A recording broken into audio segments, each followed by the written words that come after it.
Incoming transmission. The Klingonese word of the day is Coke. These are the voyages of the starship Enterprise.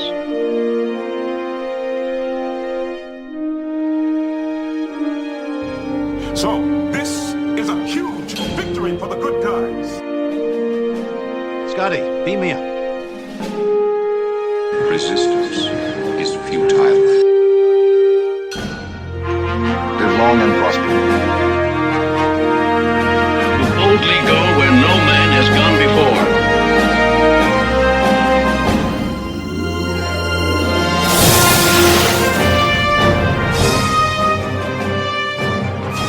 Greetings and welcome to the Computer Resume podcast, a show covering the entire Star Trek franchise in chronological order and occasionally interviewing franchise alum for fans new and old. I'm your host, writer-comedian, Mr. Todd A. Davis. Since 2019, she's composed the music for Short Treks and Prodigy, not to mention the video game Medal of Honor Above and Beyond, Dream Productions from Pixar, and the films An American Pickle and Marvel's Thor, Love and Thunder. You can see, or hear rather, her continued work with the next season of Star Trek Strange New Worlds premiering on Paramount Plus on July 17th. She is the first female composer in the Star Trek franchise. It's Nami Melumad! Yay! Hey! Yay! That was fun. Oh, thank you. I should borrow this for my voicemail. Oh, yeah, absolutely. Please. I am happy to do that. If you want the MP3, I will send that to you. Thank you. Oh, wow.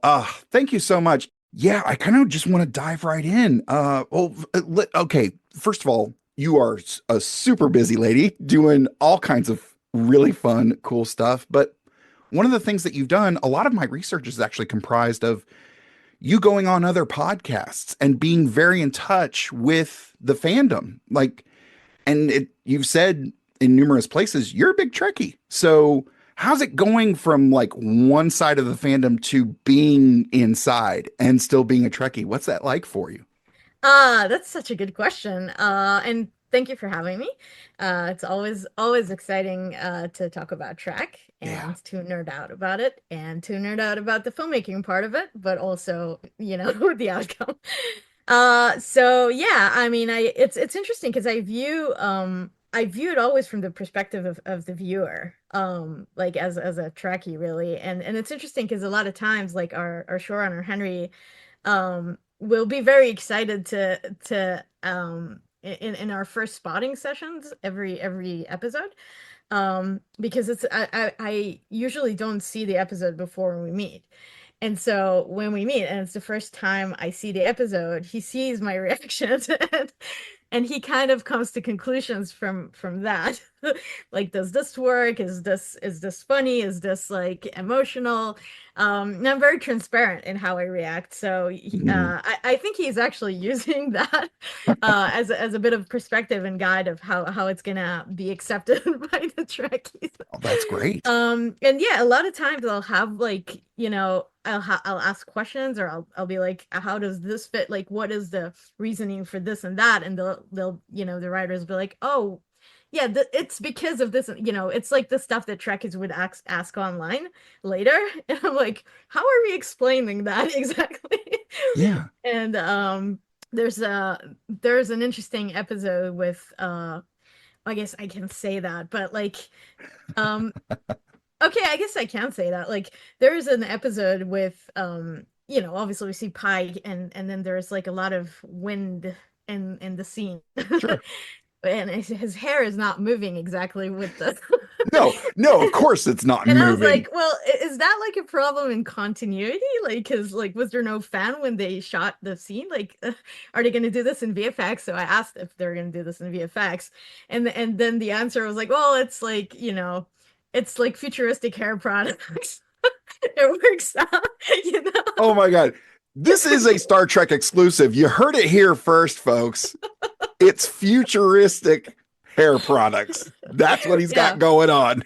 Yeah, it's very funny. But I was like, anyway, stuff like that. It's It's hilarious. But yeah, it's really fun to be part of the actual crew. The problem is whenever I want to talk about like what we do, with friends or fellow Trekkies, I really can't. Like I have to be very careful with what I say, and also, there's NDAs and stuff. So Oh, of course. Yeah, uh absolutely. yeah, so sometimes it's very frustrating to wait for several months or sometimes half a year until I can talk about like what I just did and like the experience I experienced, working on a certain episode. Right. Now, I I looked into a couple of things, but you mentioned spotting sessions. I kind of Mhm. want to pull the curtain back a little bit to kind of let people know what you mean. What is a spotting session, and the Okay. episodes that you're getting, like, is it everything except the music? Like, so there's not VFX from what you just told me, Yeah. but it's edited together. Is it just kind of like edited dailies, or Yeah. okay? Let me explain. So, in the post-production process, as you're saying, there's the dailies, and then the editor is creating an editorial cut. So this is the first cut. Then there's a director cut where the editor and the director are spending a week together. And this is considered a director cut. Then there is a producer cut number one and producer cut number two, and then a final lock, picture lock. Wow. And so when we do the spotting session, it's to the picture lock. Now the picture lock is not it has like very basic effects, let's say, or like markers that say, oh, this is going to be VFX, or this is going to be ADR, additional recorded dialogue. So basically, it's not complete. The picture is not completed yet. Obviously, there's no color correction. There's no sound effects. There's only temp stuff. So there's temp sound effects, temp music, things that the editors have put in into the cut to help to help the producers approve it, basically. And to help the storytelling, to help understand what is the final, where are we aiming. And I also find it very helpful in terms of like, a reference point, because when we sit in that meeting, it's usually music. So it's me and Matt, our music editor, and also the sound people.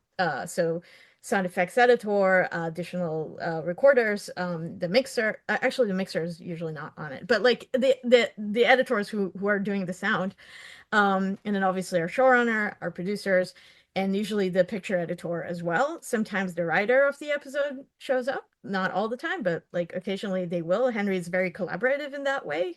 Like he'll want people to jump in and have like their perspective if they're available. And then in that meeting, we go through the episode and we discuss what music is doing in every scene, like what important moments we want to emphasize, or how are we building to a certain moment, or what should be funny, or all sorts of like dynamics inside the scene, where the music stops, where does it start, what kind of feel do we want, like is this like, should this be an intimate thing, is this like an action, and that's where I'm saying, like, because TV schedule is quite fast, it is helpful to have a reference point. And sometimes, they'll use a big Hans Zimmer cue, and I'm like, guys, really? But occasionally, I mean, I generally enjoy the temp choices. They give some inspiration. And then, the same conversation is happening with sound simultaneously. So if I know, for example, that there's going to be a huge explosion, sometimes, it helps to know what the sound people are preparing, or like what is the aim with that? Because I'm like, okay, I should be out by the boom, or Right. sort of, it just helps to plan a little bit, like, okay, they're going to do something very ambient here, so the score would need maybe to be either above it or below it, or maybe melodic, but not to do the same frequencies, or maybe we do want a certain interesting blend between the music and the sound. So I think it's very helpful that we do this with the sound. The downside of that is that it takes way longer, like the meeting. Sure.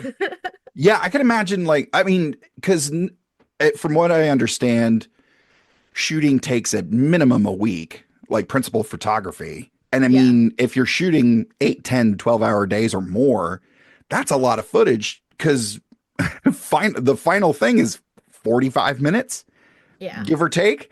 That's a, Yeah, even more than that usually. Yeah, I think yeah. around So, 50. Yeah. whoa, yeah. Just trying to figure out. And again, I guess it's one of those things where it's like, if it's done correctly, it blends together and you don't even notice like all these, all these intricate little things. But if it's done incorrectly, like it sticks out like a sore thumb of just kind of like, I can't hear what they're saying, or like, is there music here? Like, yeah, yeah. So, oh man, wow, what a Yeah. fascinating look. Thank you for kind of Explain giving me it the yourself. crash course in this. Yeah. This is fascinating stuff. So talking about your music and your musical style, part of my research was an interview that you gave to Variety, I believe, wherein your work was described as evoking the vibe of Michael Giacchino and John Williams. And I think I actually heard some little Trek isms in your piece, New Zealand's Guide to Tessering. Oh, wow. How'd you do that? Like, I mean, Okay, I have to so it should be re-listen. glaringly obvious I'm not a musician and know nothing about music. So, I mean, it makes sense though. I mean, honestly, I wrote that piece long before I started working with Michael or on track. Um, but I guess it would make a lot of sense that like you would hear that influence in my score to that particular, I mean, piece. Because I've grew up on the music of both Michael and John Williams, and so obviously a lot of it's like you internalize certain influences. yeah, It's kind of like when you go to, let's say you go to the Academy of Music and you do all these like practices, right? You do counterpoint, very basic counterpoint, like how to write a cantus firmus, or like how to do two voices, right. or you learn all these like harmony and voice leading. You learn the information, like you practice it, you use submit the assignments, and then you forget it. But it's not, do you really forget it? Because it's in the back of your head. Like that's the idea. Like you've internalized it, and that's how you think about stuff. And one day it's going to come out in a certain interesting way. It's going to come out in your music, because the whole point of learning counterpoint is that it's going to be useful for your writing.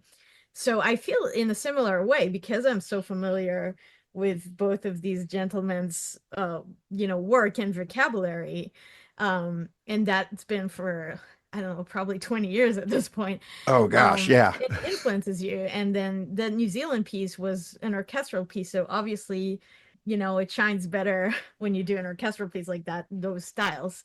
So I think that would be the explanation, because that piece was actually based on like, because of the book, the I forgot the name of the book. There was a movie about it, A Wrinkle in Time. Yes, yes. So that was the inspiration for it. And then my trip to New Zealand, which is like, I mean, that was very influenced by Lord of the Rings, but that's another story. Hey, we accept all fandoms here. Like, Oh no, I was like I'm still a hardcore like Lord of the Rings and Tolkien fan, but at that time it was the three of us, me and a couple friends. One of them was a fellow Lord of the Rings fan, and we actually went with rings on our necks the entire trip. you And nerd. the other friend was like, I don't know though. But yeah, I was very nerdy. I had like I got the a book that is a sort of like a locations guide to where they filmed scenes. Cool. Where is that great river? Where is where is Mount Doom? All that stuff. Right. And we actually drove drove around for 3 months. Very cool. That's very cool. Yeah, Yeah, the my wife and I took our first trip to the UK like nice. two years ago, and it was just, as we were driving, we did a little tour of the Scottish Highlands, and Mhm. the our bus driver was like, "Do we have any James Bond fans?" I'm like, "Yeah." He goes, "If you look out to the left, that's the road to Skyfall." I was like, Oh, that's so "Yeah, it cool. was really awesome. It was so much fun." And then like Wow. going around Edinburgh, there's the little shop that Wanda and Vision are looking at the TV when they're in Oh, Edinburgh. Oh, it was like, that's, oh this my is it. God. It's right here. That's They really stood cool. right here. Yeah. It's fun because you get to feel like you're in the movie, you're in the show. It's Yeah. exciting in a different way. But yeah, Yeah, it's absolutely. there's something very personal in that. Yeah, especially when it's I don't know, fiction is such a fascinating like doorway to like your heart and soul even like you connect in a way, through storytelling, and music plays such a big part of that. Mm. Yeah, that's oh wow, that's wild. Oh, so along those lines, in connecting through fiction and tying music together, recently my wife declared that her Dungeons and Dragons character's fight song is Chinchilla's Little Girl Gone. I don't know if you've heard that song. I have not, but I'm gonna look it up. Yeah, it's pretty wild. Run, little girl, bang. Ha. Say that again, I didn't quite hear ya. Mess with the wrong bitch in the wrong era. I've been at work and I got my badge of honor. Honey, I've changed so much since I last saw ya. Hands on my head, up every day. You ding ding, hold my earrings for my debut. Cause I pack a punch back into a quarter. Come at me, don't tell me I didn't warn ya. But you've talked about doing individual character themes for Strange New Worlds and, Spock and T'Pring's love theme. How do you take an element of a performance, a character, or an emotion and translate that into music? Oh, that's a good question. It actually takes a lot of time. I would And a lot imagine. of trial and error. I would, yeah, it's until I've landed on the right thing, it takes a minute. Like, and that's the nice thing about a TV show because once you figured out that theme, it will serve you later on as well, and you can do variations on it, and you can manipulate it in certain ways with audio or with like, playing techniques or with like genres or styles that or different instruments. Like, there's so many ways to change or to do variations on a theme or a motif. But the initial thing does take time because you want to understand the character's energy or Mm, like their connection between them. Like, is it a genuine connection? Is it like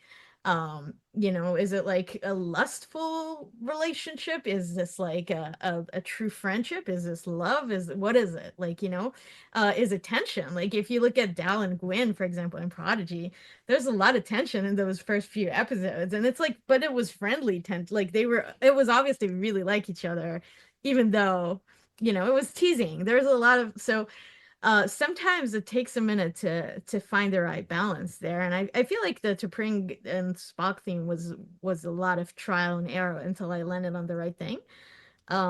Yeah, and sometimes you just sometimes it's really about like finding the right rhythm first. I would say finding the right like n- not necessarily tempo, but like rhythm. Like, is it?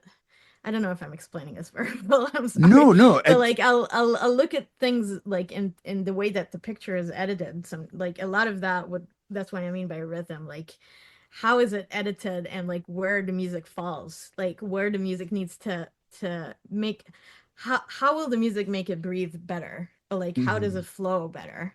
And sometimes it will be a matter of like tempo, like, okay, let's do it 5 more BPM or like 5 less BPM or 15 or whatever. And Wow. sometimes it'll be like the chord progression, like how intense are we switching the chords, how quickly. Like, sometimes it's going to be led by a melody. There are a lot of ways to go about it, but I think for me it's first of all the rhythm of the picture, and that stems from the performance, obviously. So yeah, in a way it's all very connected, but I don't start from a blank page, which is something that I am very grateful for, Mm, especially in Trekland. There's so much, emotion that the writers have written and the actors have portrayed and the directors put in the picture and the editors are showing, through their edit. And that's, where I come in. It's already kind of there. And my job is to emphasize it and enhance it, So it's not a blank page. I'm very happy about that because writing to a blank page is scary. Yeah, no, there's been times where I've sat down to craft either a script or a story or even something short, and it's just that little blinking cursor just mocks me of like, all right, what do you got, funny boy? Like, Yeah, and it's very interesting. This is really intimidating sometimes, and yeah, I feel like one of the reasons that it's helpful that composers have templates. I don't know if you're familiar with that, but no, most composers who work on in Hollywood or just in general, for film and television and games, they have a template. So their go-to instruments are already on whatever DAW they use. So I use Cubase, people use Logic or Digital Performer, Pro Tools, Ableton. But you would have in my case, it's like my orchestra is sort of ready to go. But also auxiliary instruments like, piano, percussion, synthesizers that certain people like, choirs, all sorts of patches like in ethnic instruments, whatever it is. But people like to have a template, and I feel like part of it is because then you don't start on a completely blank page. You already have like some stuff to play around with, so it's less intimidating. I you know I you talked about having. I imagine for someone who's not a musician like myself, it's hard to kind of explain how the sauce is made. Yeah. Um, I actually met somebody at Trek Long Island last year who was a professional concert musician, Mhm. but who was not familiar with Star Trek. They were there at the convention with a friend who was a big Star Trek fan. And we got into a discussion. I said, "What do you do for a living?" She told me, she was a concert musician. So like, oh, I was like, the music in Star Trek is amazing. She's like, really? What's great about it? I was like, the theme for Strange New Worlds sounds like a galloping horse. Like, that's That's what you told her. that's all I knew to say. I was like, I got nothing else. It's incredible, but I don't know how to describe it. Oh my God, that's so funny. Wow, Oh, I think it's just an emotional ride with the music. yeah. It's like a roller coaster a little bit, I would say. Yeah, and you talk about, some of these things that the actors are putting on screen, be it from a writing perspective or, some direction that they're getting, or if it's just a choice by the actor. Anson Mount, I've already mentioned my love for Anson Mount on the show in previous episodes and whatnot, but just he gives such great facial expressions with just little super subtle, but Yeah. just says volumes. I always think of Oh that. yeah. I always think of I that. love him. Yeah. Yeah, And that he's romantic so comedy episode. versatile. Oh yeah, yeah, Yeah. that romantic comedy episode where he is bringing the tray of food and then just does a quick turn, like, and you see the look on his face of just, oh nope. Wait, Just, which one is that? I think it's the one where Spock turns human Oh yeah, yeah, yeah, yeah, yeah, yeah. and Yeah, they have to have that 205. little Okay, yeah, ceremony with the 205. parents. Oh yeah, that episode is amazing. And like his performance. Yeah, but also, I mean, now that you mentioned his comedic performances, I remembered also 108, which is like the Elysian Kingdom. And Yes. over there, he's like I mean, this is a role I've never seen him play before. I mean, that style of a character, and he just nailed every minute of it. It was Oh just yeah. really a pleasure to watch. He plays such a slimy, weaselly kind of Yeah, guy in that episode. It's hysterical, especially if you're it used is. to seeing him, especially if you saw him in Hell on Wheels, and Yeah. then to see him in Discovery, and then those first episodes of Strange New Worlds, and then this. It's like, Yeah. wait, what? Yeah, but it's that's what it takes to be a great actor. Like if Yeah. you can do one character, that's great. But like I think the secret is being versatile like that. Yeah, I think you're absolutely right. Star Trek has a pretty good track record of hiring very good people, very smart, very capable, very talented Mm, people like yourself, uh, to work on these things. Like, That's a good pun, actually. uh, Track record. I'm gonna use that for the album. happy I could help. Track record. I love it. Yeah. But Trek is known as a pretty competitive, pretty exclusive club to get into. The actors have talked about the very rigorous auditioning process, and some of the directors or like actors who have become directors have talked about the directing, the official unofficial directing school that they go through on Trek. Can you give us the play by play of getting the gig on short treks, In and then composer. how that Oh. the progression of that to Strange New Worlds? Yeah, I mean, if you ask like Michael or Jeff or Chris, any of the other composers or Dennis McCarthy, like I'm sure that they'll all have a different story and a different angle. I know there's like an infamous story about like James Horner, which I will not be repeating, but you can look it up. Yeah, So it's there's out all there, sorts of folks. ways. There's all sorts of ways where people got into working on track music. Um, and Jay Chataway, of course, I actually met him in Las Vegas last year in Star Trek Las Vegas. So yeah, it's my route was again a very lucky one. I'm very fortunate. So I worked with Giacchino on an American Pickle, and around that time he saw I was talented.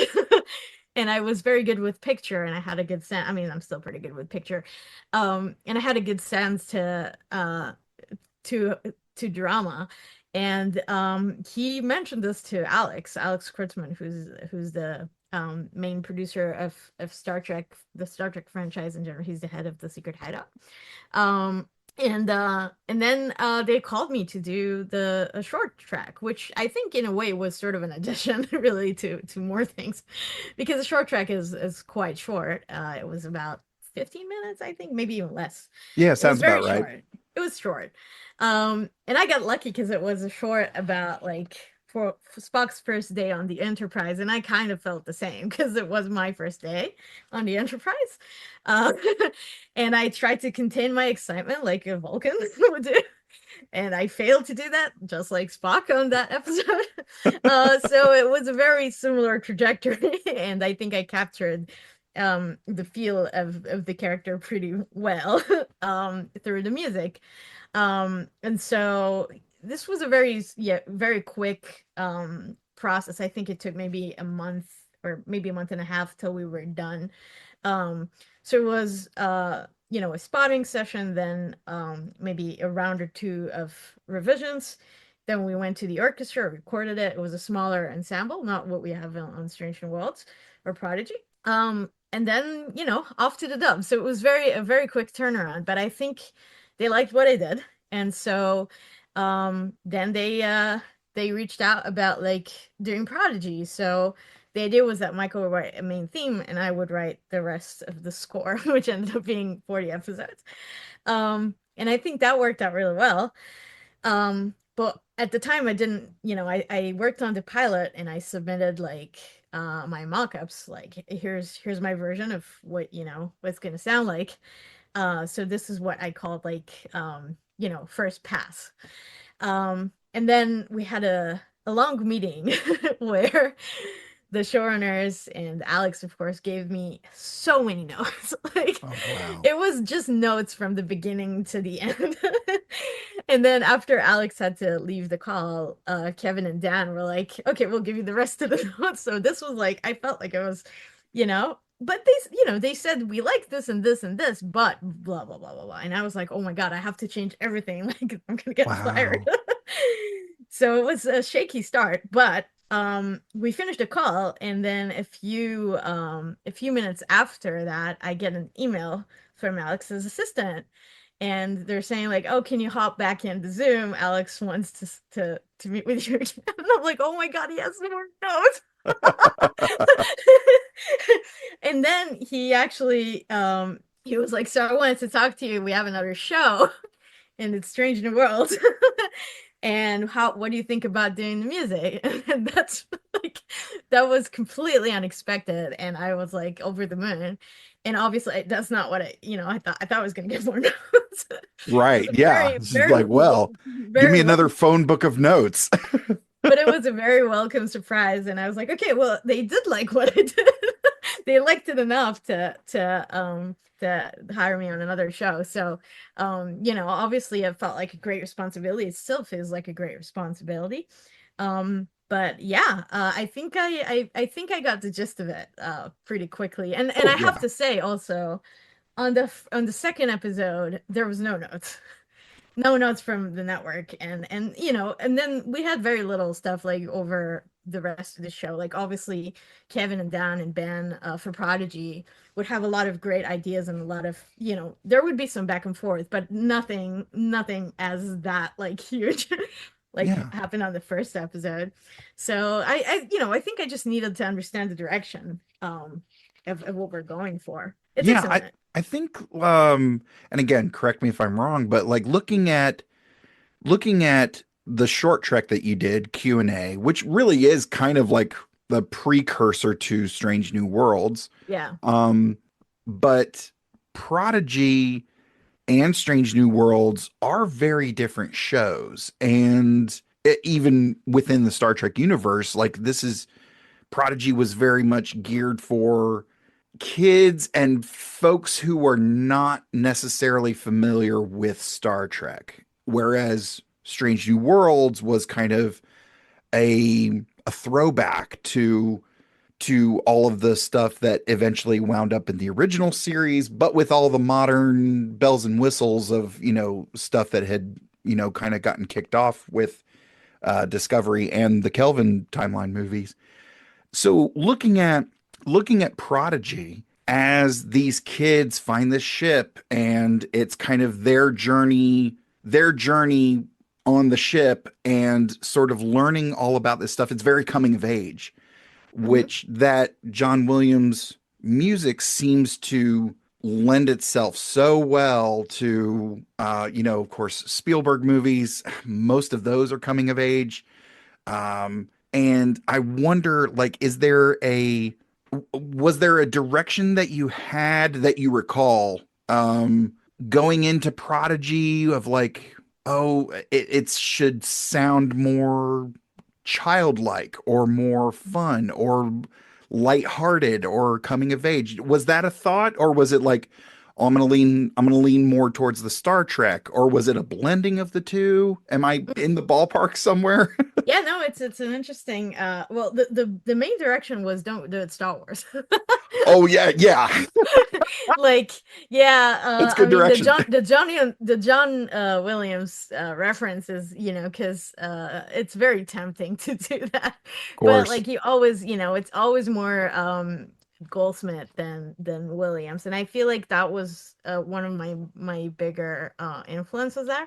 Obviously Michael's tracks, and also this is a Michael theme. So the main title I think also dictated a little bit of the energy that we're gonna have. And it's a young, excited energy. Yeah.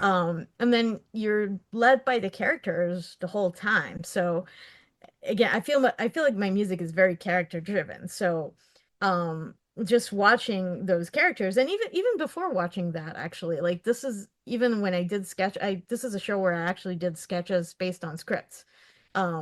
Yeah, like I did the very initial themes, like wind theme. Like I did a lot of that stuff early on Jankum, like because I was like, okay, how, what's it gonna sound like? Mm, So, and then when the actual pilot episode came, and it was very, it's an animatic, you don't really see, still there's no color, like it's very abstract. right. But then it was like, okay, how do we refine the stuff that I already worked on, and the guys, like the guys, I mean the showrunners, and how do we take that and work, with the basic start that we have. Hmm.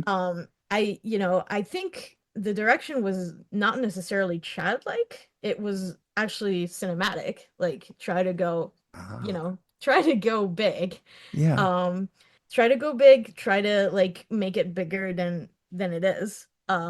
And I think that works, and that's part of why we had a full orchestra there, and we wanted it to feel like like a film every time and not just, a TV episode. Which Nailed I it. think works. I think it really works. Yeah, Yeah. I'm very proud of that score. In fact, like it's probably like my second favorite score. First one being American Pickle. I mean, for my stuff. It's not my Yeah, favorite yeah, score no, of overall. course.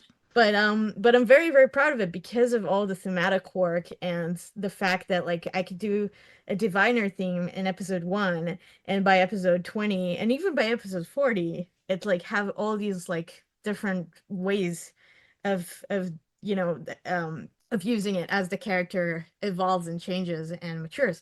But if you look back, you finished episode 40 and you go back to episode 1, the seed of it is already there. The seed of all of that, like, if you look at how motifs and themes are changing throughout, like, and it's really fun to do that because when the show allows the time for it. And I feel like Dan and Kevin and Ben created the show where there's so much room for the music to be it's like a character, really. Yeah. And but it's not always the case. Like I feel like animation allows that more. One of the things that Bonnie Gordon conveyed to us and our listeners is that so much love goes into all of those episodes from every department. Like people, like they're very talented and they love Star Trek. Those seem to be like the two requirements, the two big requirements for working on these shows is like a very high level of talent and a very high level of appreciation for Star Trek. Yeah. Well, It's so interesting because I've noticed that with a lot of I mean, but a lot of the crew that I met, on Star Trek, Stranger Worlds and on Prodigy. And I feel like on Prodigy, maybe because like until the very even until you have the first episode, the show was in work for almost 2 years, you know, or even a little more until you have that animatic. Like it's such a long process to make an animation, and right. so it kind of becomes like a family. With Strange New Worlds, I kind of wish, we had more of that connection, but it's more like, okay, there's the production side and then there's post-production. So I would consider like, the post-production as a closer family in that sense because we spent more meetings together. We see each other on the dub. Like it's way more, there's more communication throughout the process. But what I really loved about Prodigy is that like you had a lot of connection during production because music was part of that as well.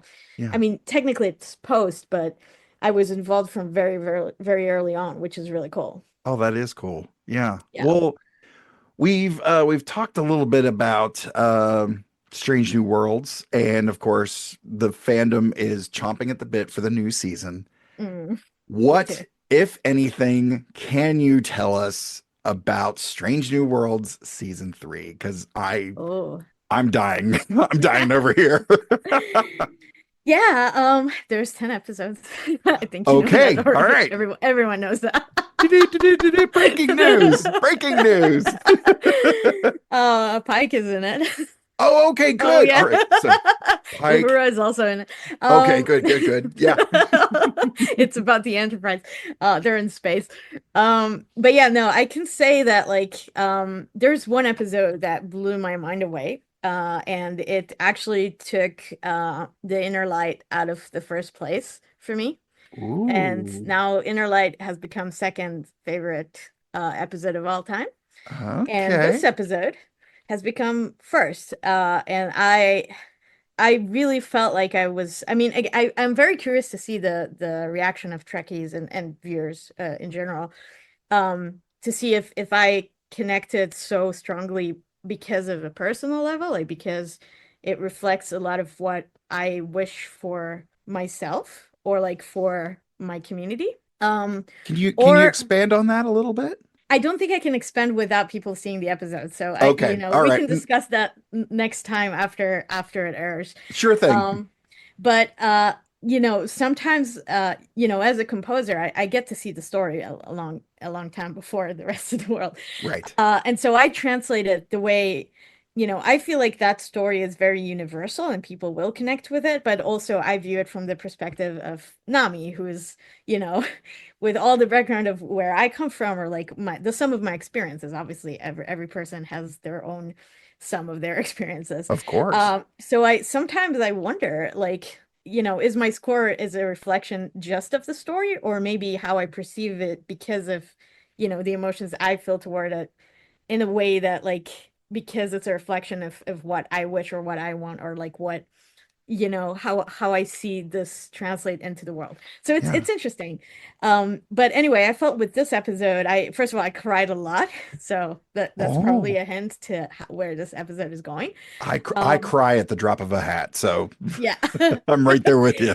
Yeah, but it happened to me also with some Prodigy episodes, especially like number 20, number 19, 40, I think even 10. But I'm very sensitive too.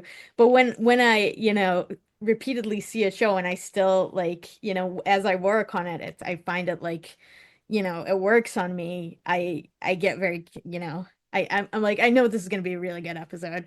Oh, So, and then I feel like I just let things, kind of flow from here, from the piano. of Um, course. so it's interesting. I really hope people will like it.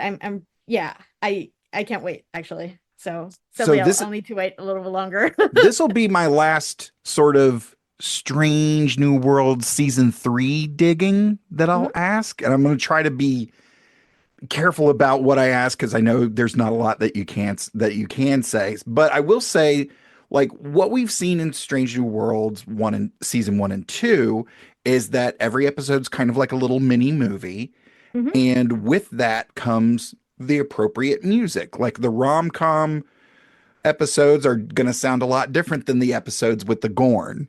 Yeah. Now, from what we've seen of the season 3 trailer, is there's one episode in particular that has a very 60s look to it. Don't know how that comes about.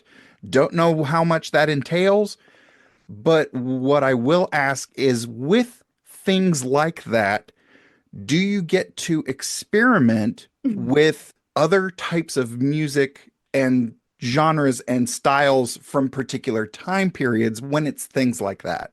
Yeah, well, one thing I can say is that, like, I think the trailer does include a bit of the score there, of the score from that episode. So Okay. that will tell you where that episode is really heading.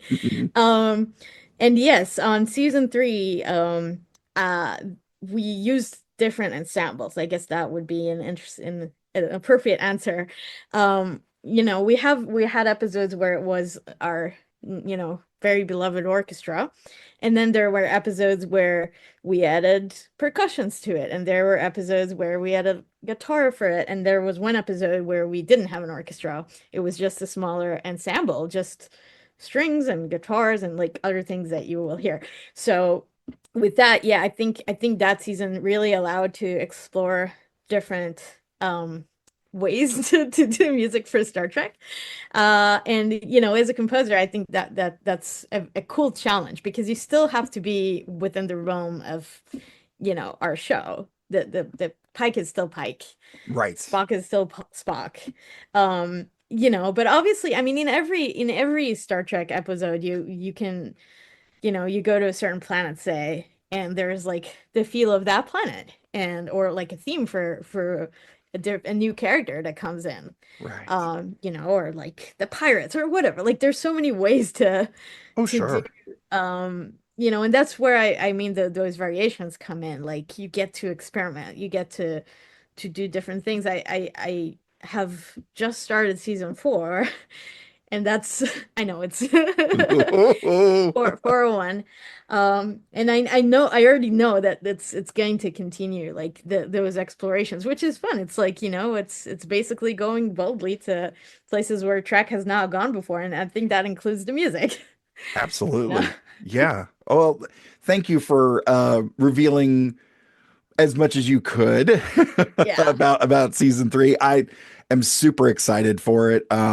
It's been I'm consistently driving people, even folks who are not familiar with Star Trek. I'm like, Strange New Worlds. It's a banger. It's really, really great. So thank you. And thank you for your contributions to it, because it's such a good show. I love that show so much.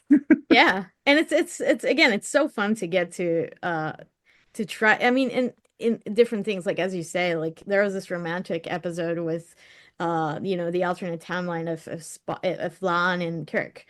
Love that And episode. then you do this like love theme, and that it'll come back later in the season, which it did, in her memory, like the Right. way she pursues Kirk. And then but there was this specific moment in that episode where it was again doing something completely different. It was when she meets Young Khan, right? Like the boy. And like to me, that was again such a fun experiment, because we were like, what if, the viola would play that solo together with the like a violin? It's so strange. And it worked out so well. And I've never done that on the score before. Like it was, it needed to be like, delicate, but still, in a way, not exactly that naive. So it was interesting. It was an interesting, trial. And I want to go back to that theme, but like so far there's no opportunity. Well, and this is kind of I don't know. People listening won't see me while Nami was just talking, almost have my head explode as she mentioned the episode Tomorrow and Tomorrow and Tomorrow, which we actually just recorded with our friend Joe Dove from Captain's Quadrant. But I actually asked him about the music and to see if he heard what I heard in that moment where Lon meets Khan. And I thought for a second that I heard a bit of the song Pure Imagination. Interesting. And I I will listen to it. to be honest, like I think one of the best versions of that, and I'm sure it's been covered by tons and tons of people, but are from the Willy Wonka and the Chocolate Factory. That Mhm. and there, and again, it was so subtle. I had to rewind the episode like 3 or 4 times. I'm like, am I hearing this or am I going crazy?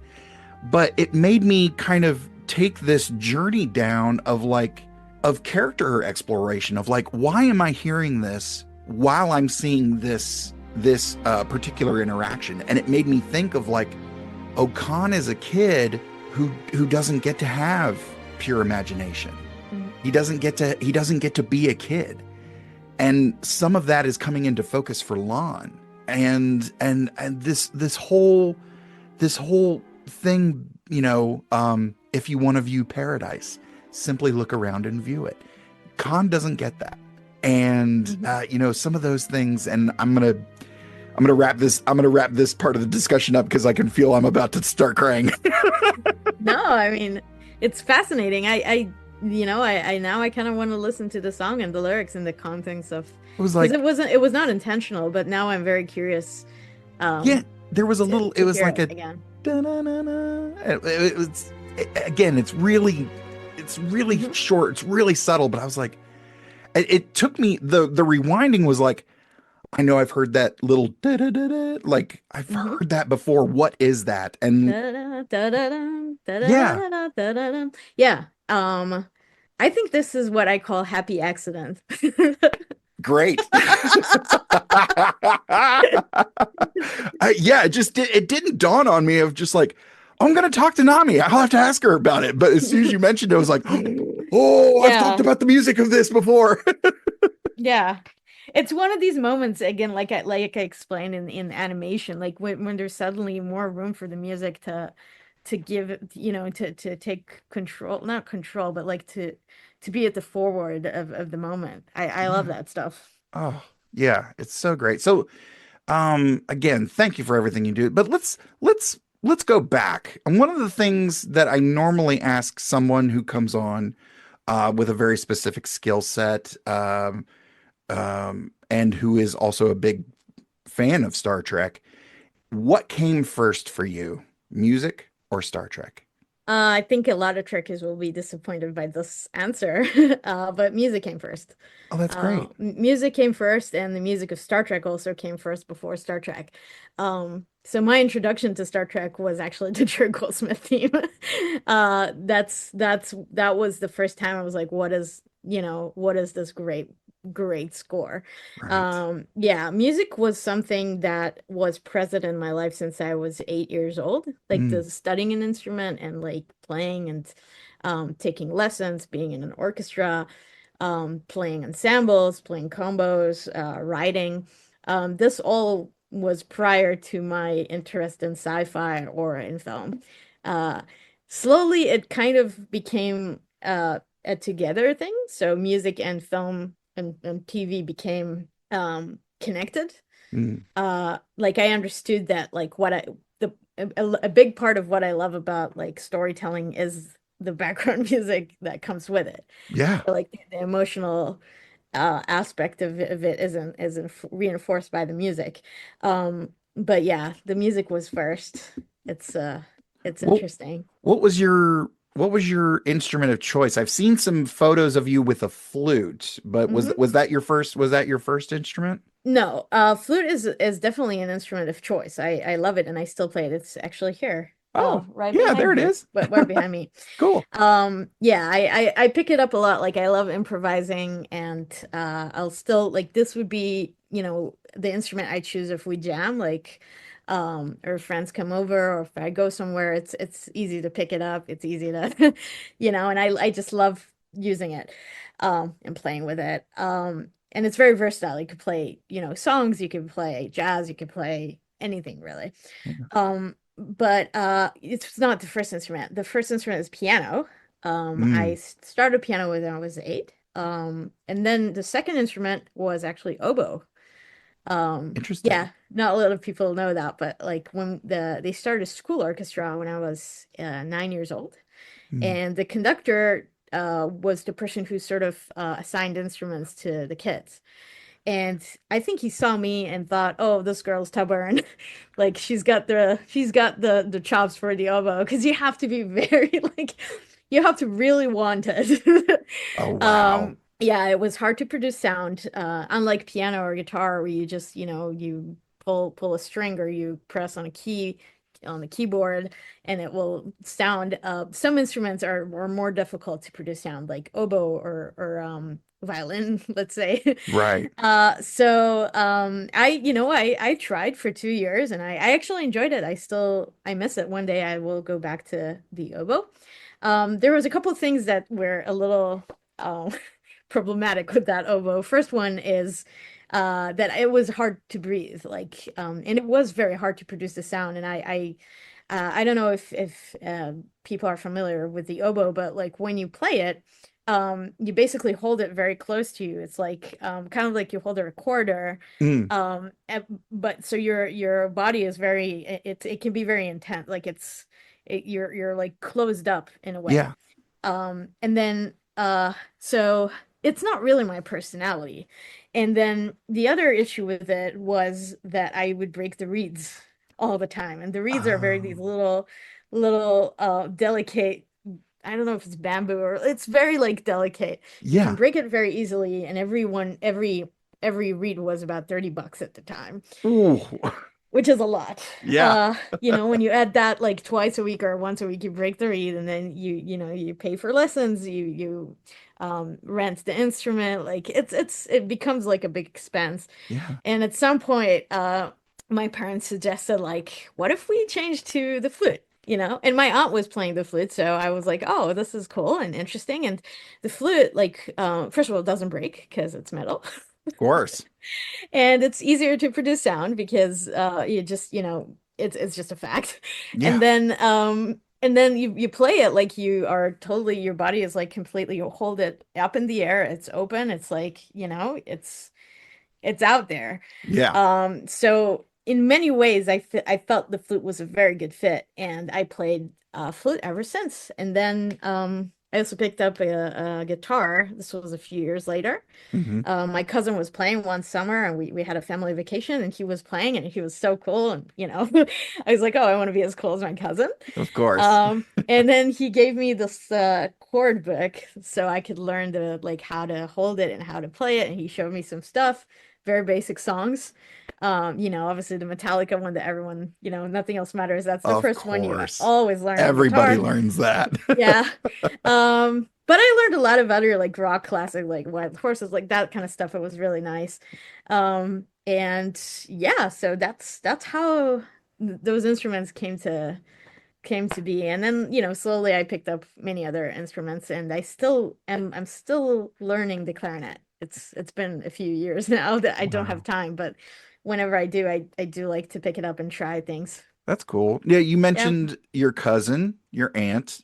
So does music run in the family? Yes and no. I mean, this is like half a lifetime ago. So Mm, my aunt doesn't play anymore. I hope she will at some point, because I think it's a great thing and it's really fun, and she still has the flute. yeah.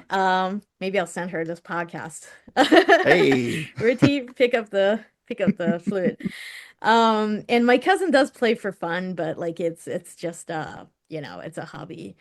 And yeah, no one else in the family is a musician, so it's just me. Wow. Well, to let you know, we've actually had a lot of veterans on the show that talk about Star Trek as their safe place, and have been kind enough to share their stories. I saw that you actually served in the Israeli Defense Force. Is that correct? Hmm. I was Yeah. wondering if you could kind of um take us through, like, so you learn music and you're kind of introduced to these things as a kid, and this is I imagine this was a bit of a shift, a bit of a different environment. Were you able to continue playing music there? Were you able to utilize that in any part of your service? A buddy of mine, Phil, is actually one of the conductors for the Air Force band. Oh, that's so um cool. yeah, yeah, Wow. he was in fact, I remember him. He and I went to breakfast and he was just like, I don't know what to do with my life, man. I'm this struggling musician. I'm sleeping on a couch, da da da da. And then I didn't see him for a while. And then on social media, he posted, well, headed to New York. And I was like, what is he doing in New York? And then he posted the photos of him at the Macy's Day Parade. And I was just like, that son of a. I guess he figured Well, out what to do with his life. I mean, John Williams was in the Air Force band, so you never know where this career will take you. I think a lot of great musicians came from marching bands and from army bands too. There's quite a Um, few. yeah, I think there's a famous American composer. I mean, apart from John Williams, but like there's another famously huge American composer. I'll come up with the name probably after the podcast. But Well, his works were very influenced by his dad was a marching band director, and he would put those marching bands like in his scores a lot. This is a classical composer, oh, wow. classical contemporary. I'll remember who that person is, but I listened to a lot of his music before. Yeah. It's really fascinating, like how he was influenced by it. But yeah, I think to your question, this is all like a whole other podcast. I feel like we can dive into this for like 3 more hours, about how I really agree with the perspective of your friends that like um Star Trek in a way is a safe home, or let's say and I love that they did because Starfleet is there's obviously the exploratory part of it, but in a way it's also like there's a military part to it, Yeah, of course. and Based you on the serve. United States Navy, Gene Yeah, Roddenberry served. Yeah, of obviously, and it's even the titles captain and like the course. lieutenant, like all this all the ensign, like all of that stuff is very militaristic. They're wearing uniform, um and so I totally agree with that. I also I think one of the episodes I really loved to do in particular was the Memorial Day episode, that it was for 104. I Yes, don't know the name of that episode, but it's the first time we're introduced to the Gorn as an enemy. right. But it starts on like a Memorial Day moment, and it ends that way too. Yeah. So, for me, it felt very personal. I feel like a lot, and this might be the best score of that season, to be honest. Wow. I will go ahead and say that it might be the best score. Yeah, I'm pretty sure. So, and I think that's for a reason because it came from my own experiences, like how I felt about it, during that time, and from, growing up in an environment where, yes, I mean, there are threats all the time, and you lose people that you love, and you never know what's going to happen, and like even today, um, you're constantly concerned about what's going to be and what's going to happen. I do feel, in my military service, which was like 18 years ago. Um, I wanted to do something more meaningful. Like I didn't want to go to, it's funny to say that, but like more meaningful. But like I could go to the orchestra or like to play in one of the bands, the army bands, but I felt like I wanted to do something, that is a bigger service. Yeah. It's funny because now when I look at it, I'm like, wait, why is it not a big service to do music? It is. It's uplifting, it's helpful. Um, but at the time I knew that this was going to be like a kind of a job from 8 to 11 a.m. kind of thing, or like Yeah. 1 p.m. and then they go home. Like I had one of my sister's friends was in that like army orchestra. So I knew that like if I get in, this is what is going to happen. So and I wanted to do something more interesting. And I think at the end of the day, I think it was actually very helpful what I did to my life and to the person I am today. Like I was an interviewer, so I had your job basically. Oh, Uh, cool. yeah, I was basically in the recruitment office where we talked to like kids in the end of high school. Like it's funny to call them kids, but like people who are like 17 about to be 18 and enlist. And so you kind of evaluate their personality and their skill and what they want, their motivation. Like there's a lot of stuff where you're basically the first face that like they see Yeah. when they come. So you want to listen to them, you want to be like obviously respectful and everything, and also kind of understand, okay, what is where how can we meet this person, like to help them, and where would they be a good fit in, and like maybe like also kind of weed out the stuff we should be worried about, and like people that might need financial help or would need to be close to home to support their family, or like Yeah. would need more support from their commanders, or don't go to combat because they have like all sorts of like issues, mental issues, or drug problems, or like whatever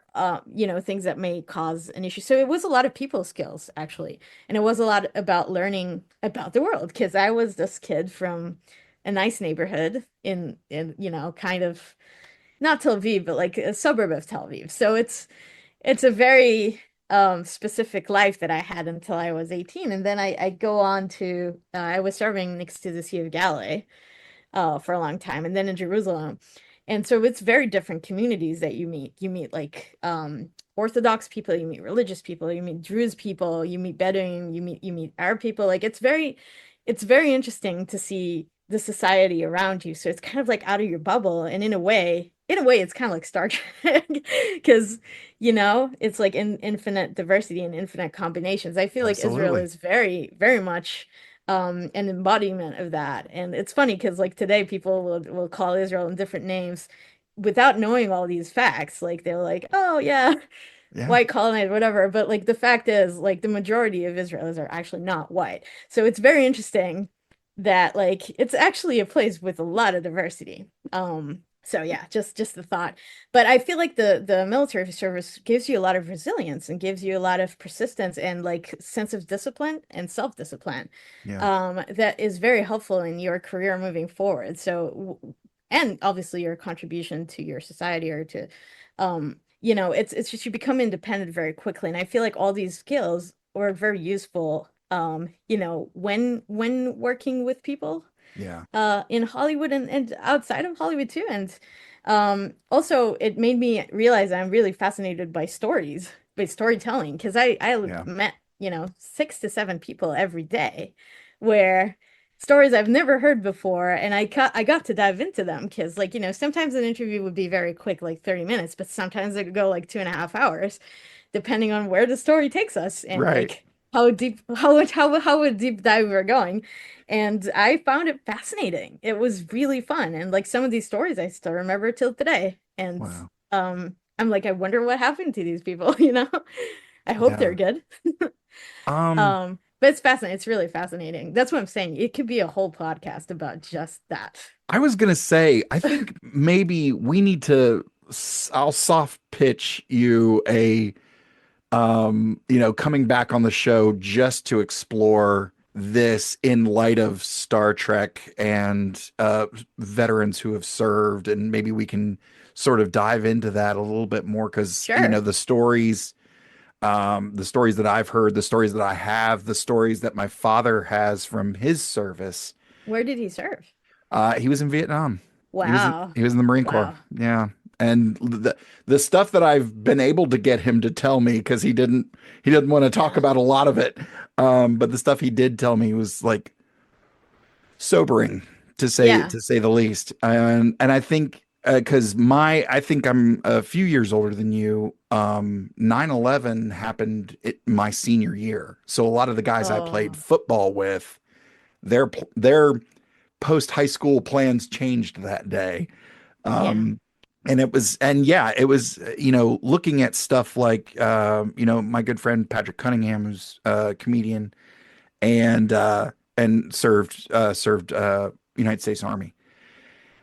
He talks about Deep Space Nine and the character of Nog, who is injured in combat, and that's his guy, that's his character, and he's Yeah. just but his wife, Patrick's wife, can see when Pat's having a hard time and says, "Hey, do you want to watch some Star Trek?" And he's like, "Mm-hmm, yes, yes, we should watch some Star Trek right now."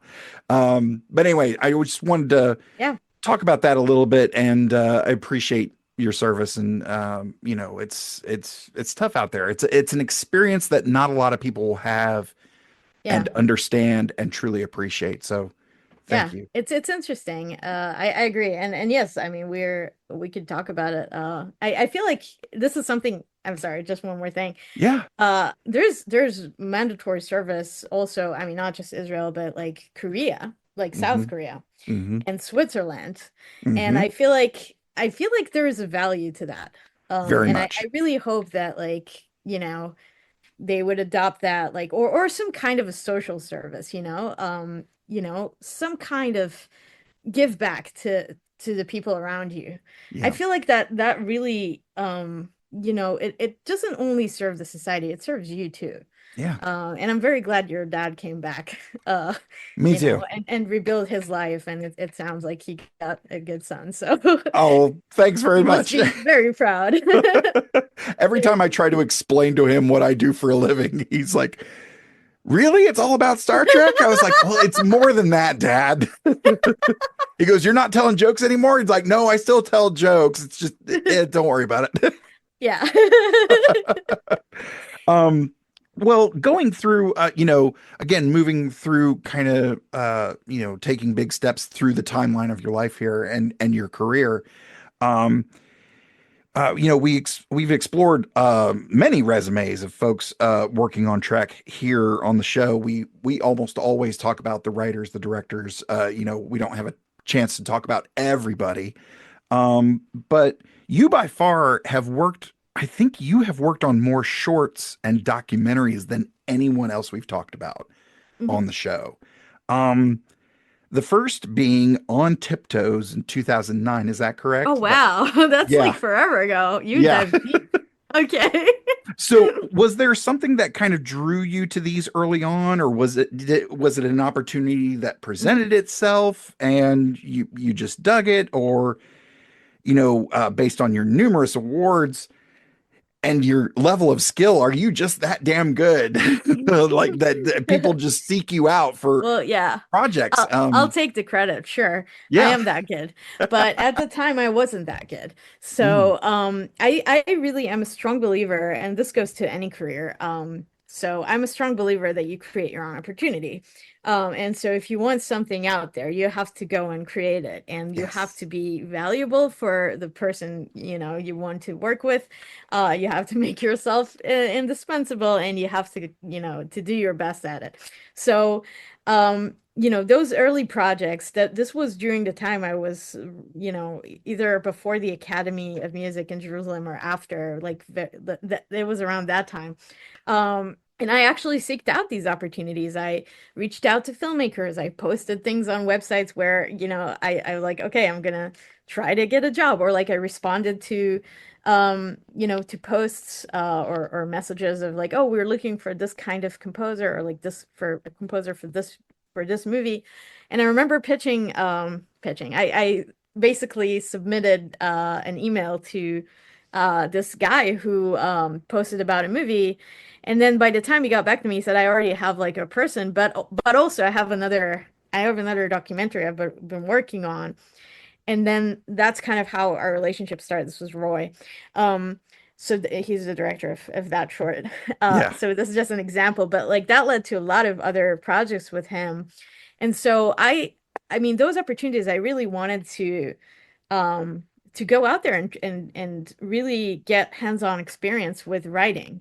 Um, and not just, it was not just for film, it was commercials and web series and even company image films, like anything that made sense for me to write, even like little animations that were done by cinema, like animation school kids, Oh, cool. students, thesis films, everything that like would create a repertoire for me, or like let me practice on this really, and because it's like when a student is making a film, basically everyone's learning on it, like right, Yeah. like we're all honing our skill, and it's and you create friendships along the way. So I felt like, the more the merrier, which I still stand by. I think it's great. And obviously the more you do, the more confident you become, and the more uh, not just on the outside, but also on the inside, Very true. and your Yeah. music becomes good. And you have more to show. And so it's like this kind of it's like I don't know what's it called, like it grows. It's like a thing that grow.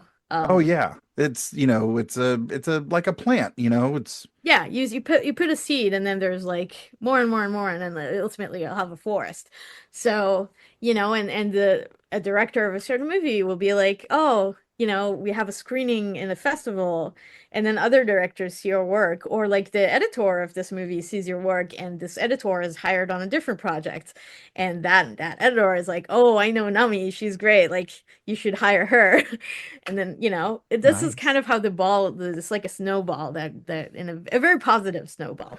But I think in order to get that snowball going, you have to be very active, and do that. So that's what I was doing with these independent films. And the thing with that is a lot of times, you're trying to find topics that you will enjoy working on, that you will relate to. Of And I course. find that like a lot of documentaries, and if you look through my credits, a lot of the stuff I really, really enjoyed. And so it was like it made so much sense to be part of these teams, because we were working toward a certain, story to tell together.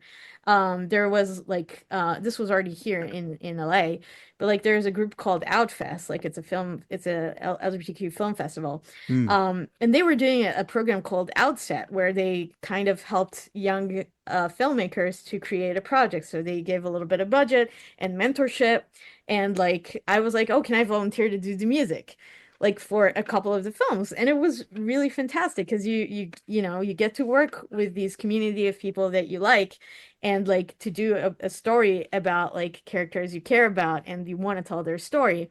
And then you screen it on a big screen, and a lot of people come, and like some of my best friends to this day are from that little screening that we did. Oh, that's So it's, cool. you never know. So I think as long as you follow the stuff you care about and your heart, and like it'll lead you to where you want to be. Obviously, those films ended up, leading me to Star Trek. So, I still do independent stuff, by the way. I just have a film in Tribeca this year. So I'm gonna Cool. go. Yeah. So lesson to you kids listening. If you're wanting to get your foot in, like student films, short projects, it's a great in. It's a great foot in the door. You start networking.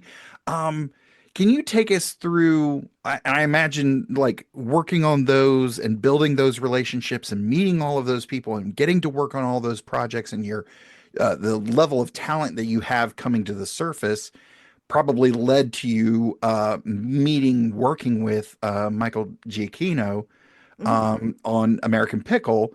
Of course, listeners of this show, we've talked about not only his work on the Kelvin timeline films, but we talked about Lost a lot. Um, he's done a bunch of Medal of Honor and Call of Duty games, Pixar, Marvel. The list goes on and on. But can you talk about meeting him and getting to work with him and seeing his process and how that what you learned through that relationship and what that working relationship was like? Yeah, so I am still feeling very surreal that Michael is in my like text messages. Like this is very surreal to me. That's awesome. And I love every second of spending time with him. Yeah, so the whole thing started in 2019. I just started sort of, it's funny, it's like kind of I'm gonna call it dating my agent because I didn't, it's like when you're starting to see someone, it's like you're not exclusive. It's like very, maybe it'll work out, maybe not. So that's a lot of agencies are kind of doing that where you're seeing them, but like you're not committed just yet. Yeah. Um, and then, they did one deal for me with Amazon Prime, like they had a show. So I brought that deal to the agency and they did the deal on my behalf. And then they're like, I was already kind of in their radar. We had the lunch thing and all of that. And then they like my agent Maria, she sent me a pitch.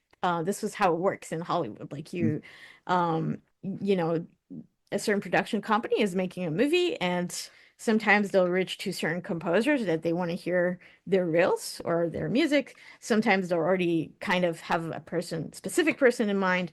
Or like, if it's a franchise, a lot of time they'll go to the same person that did the first Toy Story or whatever. Right. Um, uh, and then a lot of times they'll be like, okay, send us your best, ideas. They'll go to an agency and be like, okay, who do you think is a good fit for this? So I think on this one, what happened is like Point Grey has worked with Michael Giacchino on 50/50. Um, Mm-hmm. and that's a great score, a great movie, I have to say. Like everyone, if you have the time, it's a really wonderful film. And anyway, they reached out to Maria to see if Michael is available. But also they were like, send us whatever, in case. Whoever you think is a good fit. And then I got this picture on like I think it was Friday kind of thing. And then I was like, okay, well, this has to be like a Jewish, some klezmer maybe, comedy, drama-ish, a little fantasy. Okay, I'm gonna put a reel together. This has to be for Monday. Luckily I had a bunch of like previous materials, like, short films I did. I did even like an art exhibition for a friend of mine who was, this is so, but she wanted Jewish music and I had, I worked on that and she had it. So I already had stuff in my, on my portfolio that would fit that. But also I read what the story was about and I actually wrote a couple of pieces and I asked my cousin to play the clarinet. He recorded this on his iPhone from Oh, Florida. wow. Uh, and so I had a little bit, it was performed, a little bit live. Most of the rest was, just my samples. And then I submitted the reel and I didn't hear back from them for like 4 weeks as usual. Yeah. And but I had so much confidence this one's going to work out, and it did. I get a call, and on the call was Maria, my agent, and Michael Giacchino, and he's saying like, "Oh, hi Nami, how are you doing?" And I was like, "What?" Like, I never talked to him. I don't, I know the guy, but like I don't know him. Like Right, I never right. met him. Um, so I was like, "Is this my birthday?" What the fuck? And he's like, yeah, he totally went with the joke. He's like, yeah, it's your birthday. Happy birthday. Also, there's this movie, American Pickle, and I thought maybe we could work on the score together. And then, I was shocked because, still feeling that surreal moment. Like I can still feel it. Yeah. It was amazing. And then we had lunch. And then I think our next meeting was already on the film. Like that was all very, very quick. Maybe a month later, we met with Seth Rogen and like Brandon, the director, Brandon Thorst, and everyone, the team, like even Goldberg.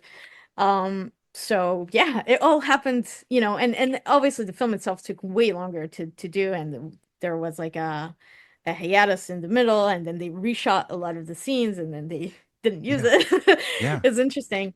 But yeah, I learned so much from just being in Michael's world.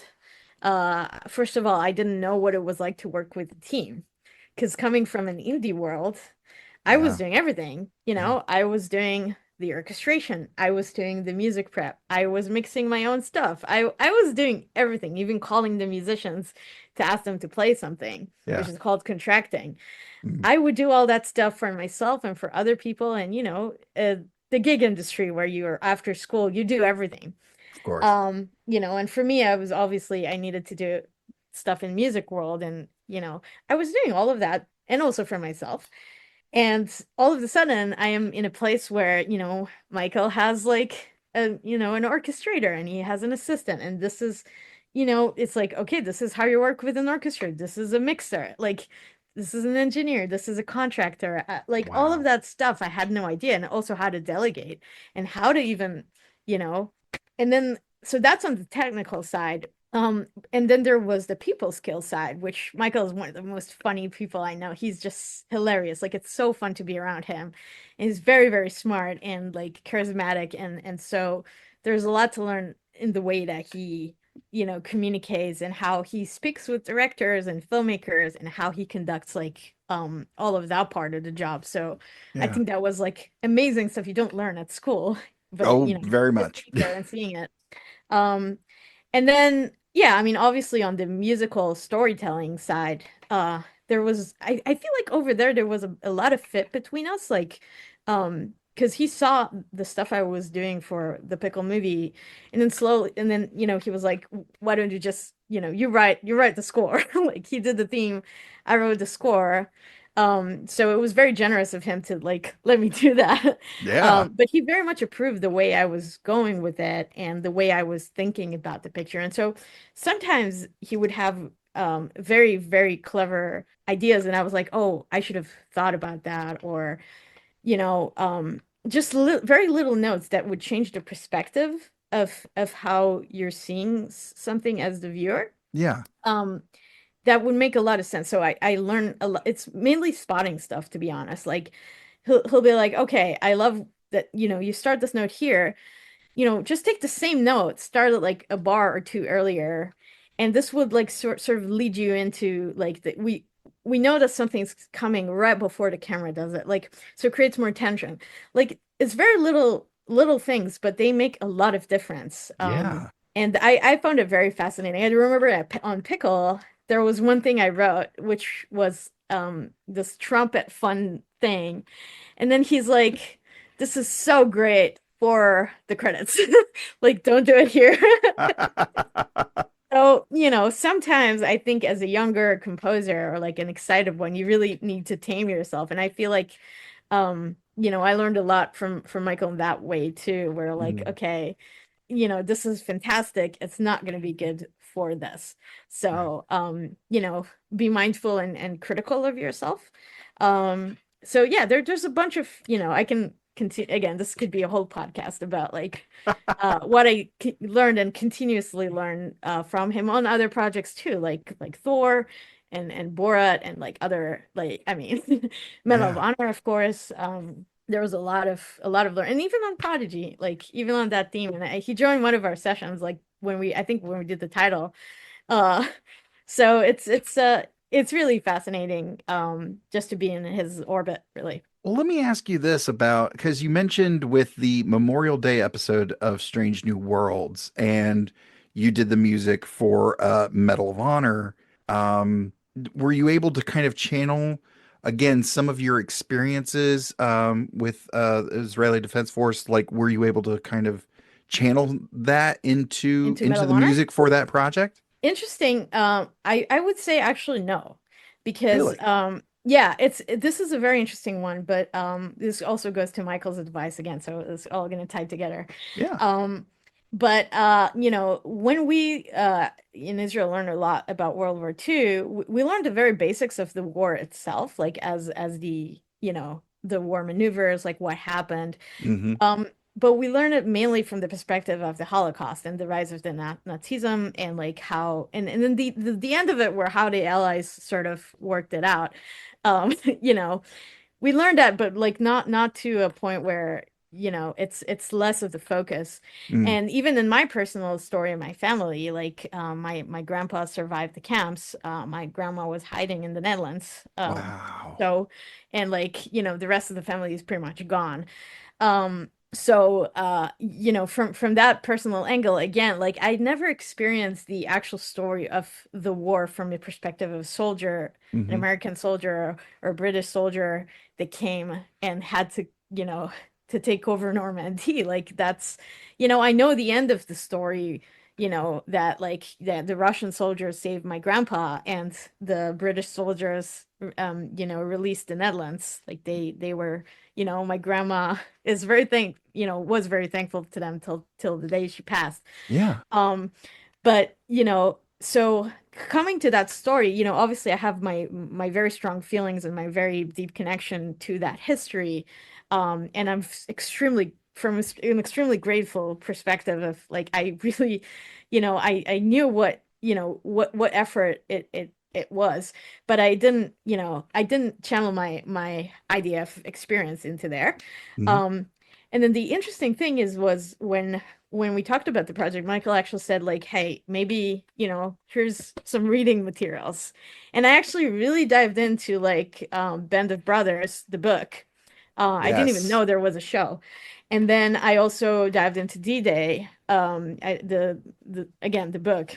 Hmm. Um, and those couple of books really changed my entire perspective on what it was like to be a soldier, and you know, even just to go through the training and then go into that like that continent and you know, Yeah. do that. So and I thought it was the right prep because emotionally you know, when you read a book, it takes, it's a longer thing, like it's not Mm. just like watching a show. Hmm.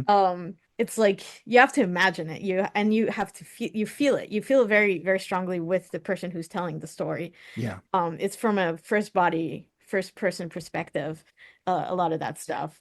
And so I felt like this was a great introduction to how I'm supposed to feel when I'm, you know, prepping for this game. And the game director Peter Hirschman, like I knew how big this was for him, the research as well, because they also did extreme research, it's extremely well. Like they went to Europe, they researched even the sounds of what the guns that like were used, the tanks, like all of that. Yeah.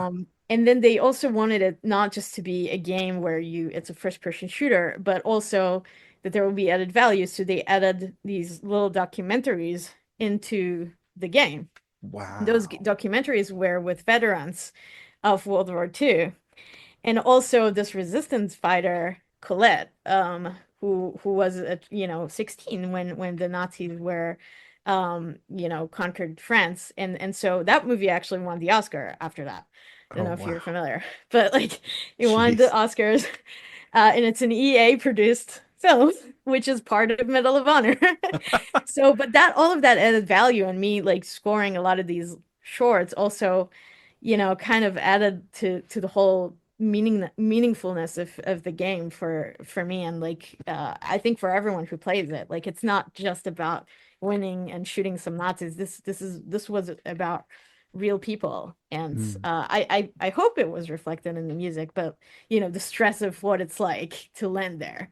Right. um like yeah, I mean it's there's what I'm saying is the prep was a big part of it for me, like a big part of you know, where the music ended up going. That's wild. Yeah, I mean this is kind of off base, but a little bit of my fandom. I'm currently reading my I'm currently reading my first James Bond book. Oh, cool. Yeah, and for folks who are not super familiar with the literary side of James Bond, it's not just Daniel Craig and fancy gadgets. The character of James Bond, he's Commander James Bond. He served in Her Majesty's Navy. You know, he didn't have a lot of gadgets. He had a gun and a knife, and that was about it. But he served in World War II. That's part of his background. And so as you're reading these, it's like, oh yeah, this is happening 1950s, 1960s, leading up to, Casino Royale and stuff like that, where like Mm, a radio transmitter was considered like very high technology. And wow. they talk about and again, reading a novel is very different from a video game, very different from a TV show, very different from a movie. But reading what's going on in his head as he makes his first kill and stuff like that, having talked with a lot of veterans, having talked with my father, the things that are, this is going to be a very short soapbox, but the Mhm. things that can often be glorified in mass media, what those things actually mean. And we talked a little bit about earlier about military service being something that it's not everybody's going to have that experience. Not everybody's going to appreciate what that means. And a lot of it gets tied in with like the government goings on, but I'm talking about like boots on the ground type folks. Mhm. That's a very unique experience, and they've gone through a very specific thing, sometimes horrifying. And just we're recording this towards the end of May. Memorial Day is right around the corner. If you Mhm. if you know a veteran, please thank them. Slide them a cold one, slide them a hot dog, whatever. But just know that these people um, did have had a harrowing experience, and there's only so many ways that that gets conveyed, and sometimes we lose our way with what we perceive as military experience, what we perceive as these wonderful things. And World War II, I heard a comedian the other day talking about being, USA being back to back World War champs. Like it's a funny bit, but like at the same time, look at everything that was happening stateside during that. There was war's a tough thing. It's Yeah. not everybody comes out clean. Even the victors don't even come out clean. Mhm. But yeah, it's a fascinating thing to look into and to study and to read about. I read a book called All American about a couple guys that played in the Army Navy football game and Mhm. ended up kind of serving. They played against each other and then ended up serving together overseas. Mhm. Again, a fascinating look at a very particular slice of that experience. And wow, just eye opening. Yeah. So Yeah. Wow. I want to read it. yeah, it's a fantastic book if you can find. I'll shoot you the link. Okay. Yeah. It's worth checking out. Um, so normally I would kind of ask what do you want to work on next, but I think you're going to be with Star Trek for a while. Your stuff is really fantastic. But do you have any other dream gigs of like I would love to work on it, because you've worked on some incredible stuff already, but like, is there anything like in the back of your nerdy brain that's just kind of like, oh, I want to work on this particular thing, or I want to work with this particular person, or Yeah. anything that you want to speak into existence, anything you want to Yeah. manifest I here mean, on the mic? I will go for it. Funny you should mention Dream Gig because I feel like Dream Productions for Pixar was exactly that. And I would like absolutely, I think my top one dream is to do a Pixar movie. I feel like, just by being in that studio, you're so inspired. And also like the people just I have like all the good things in the world to say about like Pixar and the projects that like I watched as a teenager and Yeah. even today like I'm extremely inspired and like it's always so smart. It's funny and it's emotional and it's just brilliant on so many layers. The other projects that okay, I'm gonna nerd out completely here, but like Please. obviously any Star Trek is welcome, any Star Wars. I was blown away by Andor. I think Tony Gilroy is so brilliant. It's Wow. incredible. So, Yeah. um, if I had to like go for a filmmaker right now, I'd say Tony Gilroy just because of, I mean, not just because of that, but like mainly because I just finished Andor and it was stunning. And then I watched Rogue One again because, I had to. And then I watched A New Hope because I had to. Yeah, of course you So, yeah, you yeah, know. that's the rule. I don't make the rules. I know. It's like there was no choice, you know. My cat wanted to do that. Uh, he said we have to continue the marathon. So yeah, there's that. I know that like it might be controversial, but I love Marvel stuff too. I love Nothing wrong with that. Marvel. And I don't just say it because of Thor. But I have been a Marvel fan, so anything Marvel I would love to work on. It's also a dream. Do another movie, do a show. Uh, what else? I do love drama too. It's and comedy. So I like Liz Feldman stuff. There's so many things I like. I just finished watching Kate Hudson's show, The Running Point. I don't know if you've seen it. It's on Netflix. It's kind of like Ted Lasso. Oh, Um, okay. but it's very like it's in the basketball world in LA. Oh, It's nice. really fun. It's just so it's again brilliant writing for its genre. Like it's a comedy, but it's just very well acted. Everything on that show is great. So I love doing comedy. I love doing drama too. Like I feel like I'm actually hoping for myself to work on more dramatic stuff this year. Dramatic stories. That's cool. Um, Yeah. what so being a comedian myself, and I like to think of myself as a not only a practitioner but a student of comedy. The folks that continuously wow me are the musical comedians.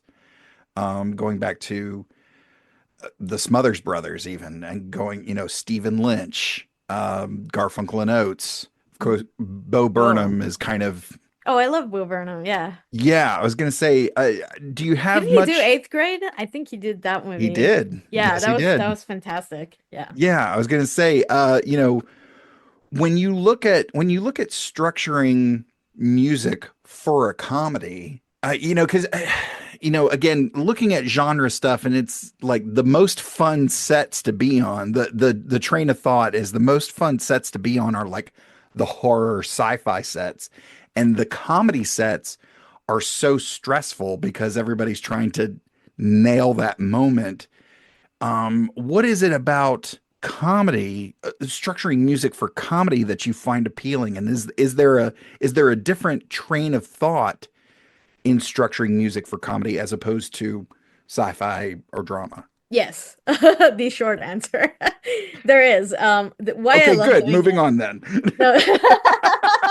I mean, yeah, we could. Why I love it is because I mean, honestly, I feel like comedy is probably my favorite thing to watch. Because you need a smart clear out from your day. Like Yes, and that's why I'm like, it's not a reality for me because that would be a total clear out from your day. But I just that's what I said about like Running Point. You just dive into it. It's just so brilliantly written and performed and everything about like and Ted Lasso, same stuff.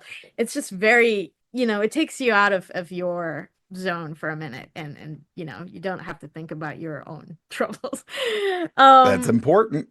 but yeah, but it's also, I will say, the most challenging genre to write for as a composer. Yeah. Because yeah, it does require a different muscle, I feel.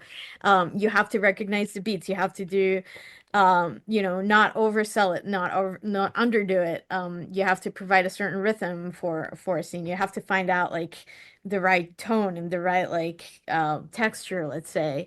And it's a very bit driven thing. So like, and what I mean by bit is not like, okay, like a beat, Right. but like where are the beats in the scene that we want to catch, or where should be the quiet moment? Like, are we doing a build up and then there's quiet? Like, where is it? How will the music accompany the jokes best? Or like maybe it's a contrast thing, actually. Right. Like maybe it's a dark comedy. Like there's so many ways to go about it, and like there's a lot of thought that needs to come into that.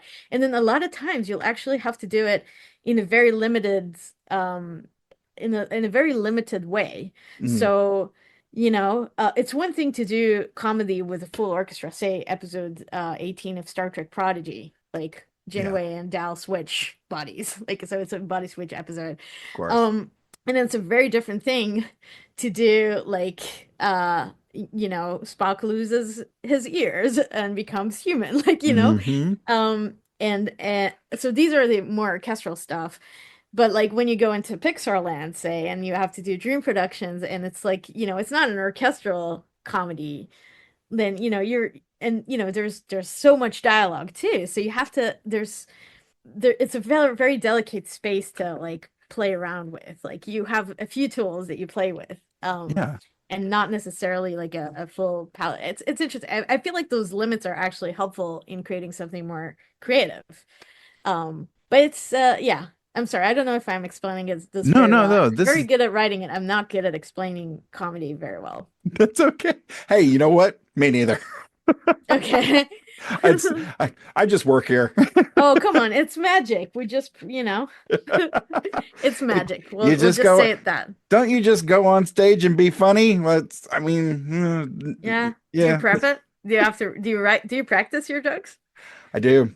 I have my own mic stand, mic and cord, and I run stuff right here in my office, and Wow. I usually end up talking to a photo or something on the wall.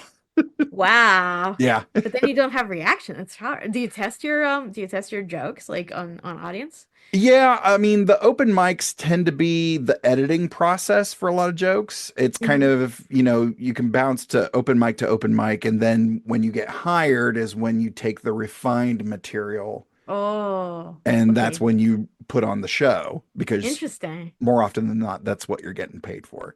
Yeah. Um, but yeah, I try to, there's different rooms to learn different things. Here locally, we have a coffee house that actually has a theater in it. So I always tell the younger comedians, hey, go to the theater and refine your material, because all the chairs are facing in one direction. It's soundproof. Everybody's looking at you. You're going to get some honest reactions. Yeah. Then there's a club, a rock club that actually has a stage and did some stand-up shows. I was like, that's where you go to learn crowd control, because Uh, you can't just talk at them. You have to talk with them. You have to engage them and get them on your side so that you can then deliver your material. And then there's the actual comedy club. Those are people paying to see comedy. They're not paying to see you work out material. They're not paying to see you wing it. They're paying for you to make them laugh. So that's what you have to do. Wow. Yeah, That's fascinating. yeah, there's a lot of there's a lot of intricate things about writing the joke, crafting the joke, and it looks great on paper. You can have it look great on paper, but until you say it in front of people, you don't know how that's going to work with them, because then you kind of have to take it, okay, they liked this part but not this part, so do I need to change this part? Do I need to rearrange it, or do I need to eliminate it altogether? Mm. I actually spoke with a musician here in town at their concert. They had a particular song talking about their father, and I've, talked about my father a little bit here. So I went and, after the show and said, hey, heard that part about your father. And, I actually mentioned my dad in my act. And he goes, what do you do? And I said, oh, I'm a stand-up comedian. This musician like grabbed two chairs and pulled them over and was like, sit down. We need to talk. Nice. And in fact, that's kind of something that I've seen between, because not all groups of comedians like intermingle and have that mutual respect. There can be a butting of heads sometimes between different types of comedy, Mhm. but consistently musicians and comedians get along really, really well. Yeah. There's that mutual respect of like, I can't do what you do. And then they're like, well, I can't do what you do because you're up there by yourself talking about your childhood. I'm up here with my buddies and I'm hiding behind a guitar. Like, Yeah. okay. It's much easier to be a musician or a composer. The best part is that to be a composer, you don't even have to be on the stage. Hey, there you go. But yeah, I think behind the guitar is great. Maybe you Yeah, should yeah. take a guitar with you next time.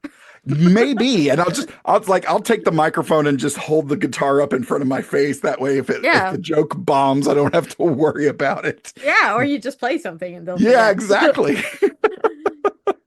Oh gosh. Well, so let's get back into Star Trek a little bit here. We talked a little bit before we started to roll about your who your captain is. So let's hit that again. Who do you consider to be your captain? And in fact, I'll take this a little bit deeper. Who is your captain and who do you think is the best captain? Because it's not always the same person. That's very interesting. I never thought of that because to me the best captain is Janeway. Captain Fair. Janeway, Admiral Janeway. Um, I would want to be under I would want to be under Captain Janeway though, so that makes me I think this is the same answer for me, I guess. No? I mean Yeah, I mean, yeah, there isn't a wrong answer here. So yeah. yeah. But yeah, I would want to be under her. I feel like I mean that one episode that we mentioned I wish I remembered episode names, but from Voyager, where she says like if we don't like preserve our morals, if we don't stand for our values, then we're completely, we've completely lost our home. We are, just because we're in that galaxy where we're no or that part of the galaxy where, Yeah. nobody is acting in our way. Like we should not become them. And we should not become who we're not supposed to be. And so this is what we're fighting for. And I feel like that was something that really kind of went with me along Yeah. ever since I heard her say that. But also just, her finding the way for her crew in such a, foreign land and like such, having to unify her crew and having, as you said, integrate, her integrating a Borg into Starfleet. Yeah. Kind of a big And all deal. of yeah, and even working with I mean, it's really I mean and then all her adventures obviously with the Prodigy crew. Um, it's just yeah, to me she's just my captain, I guess. Yeah, I've said it here before, and I'll just briefly recap. I'm, born in '83, so I was raised on TNG. Picard's my guy, and in fact, Picard actually looks like a skinny version of my dad. But as I've gone through, looking at everything that Janeway accomplished,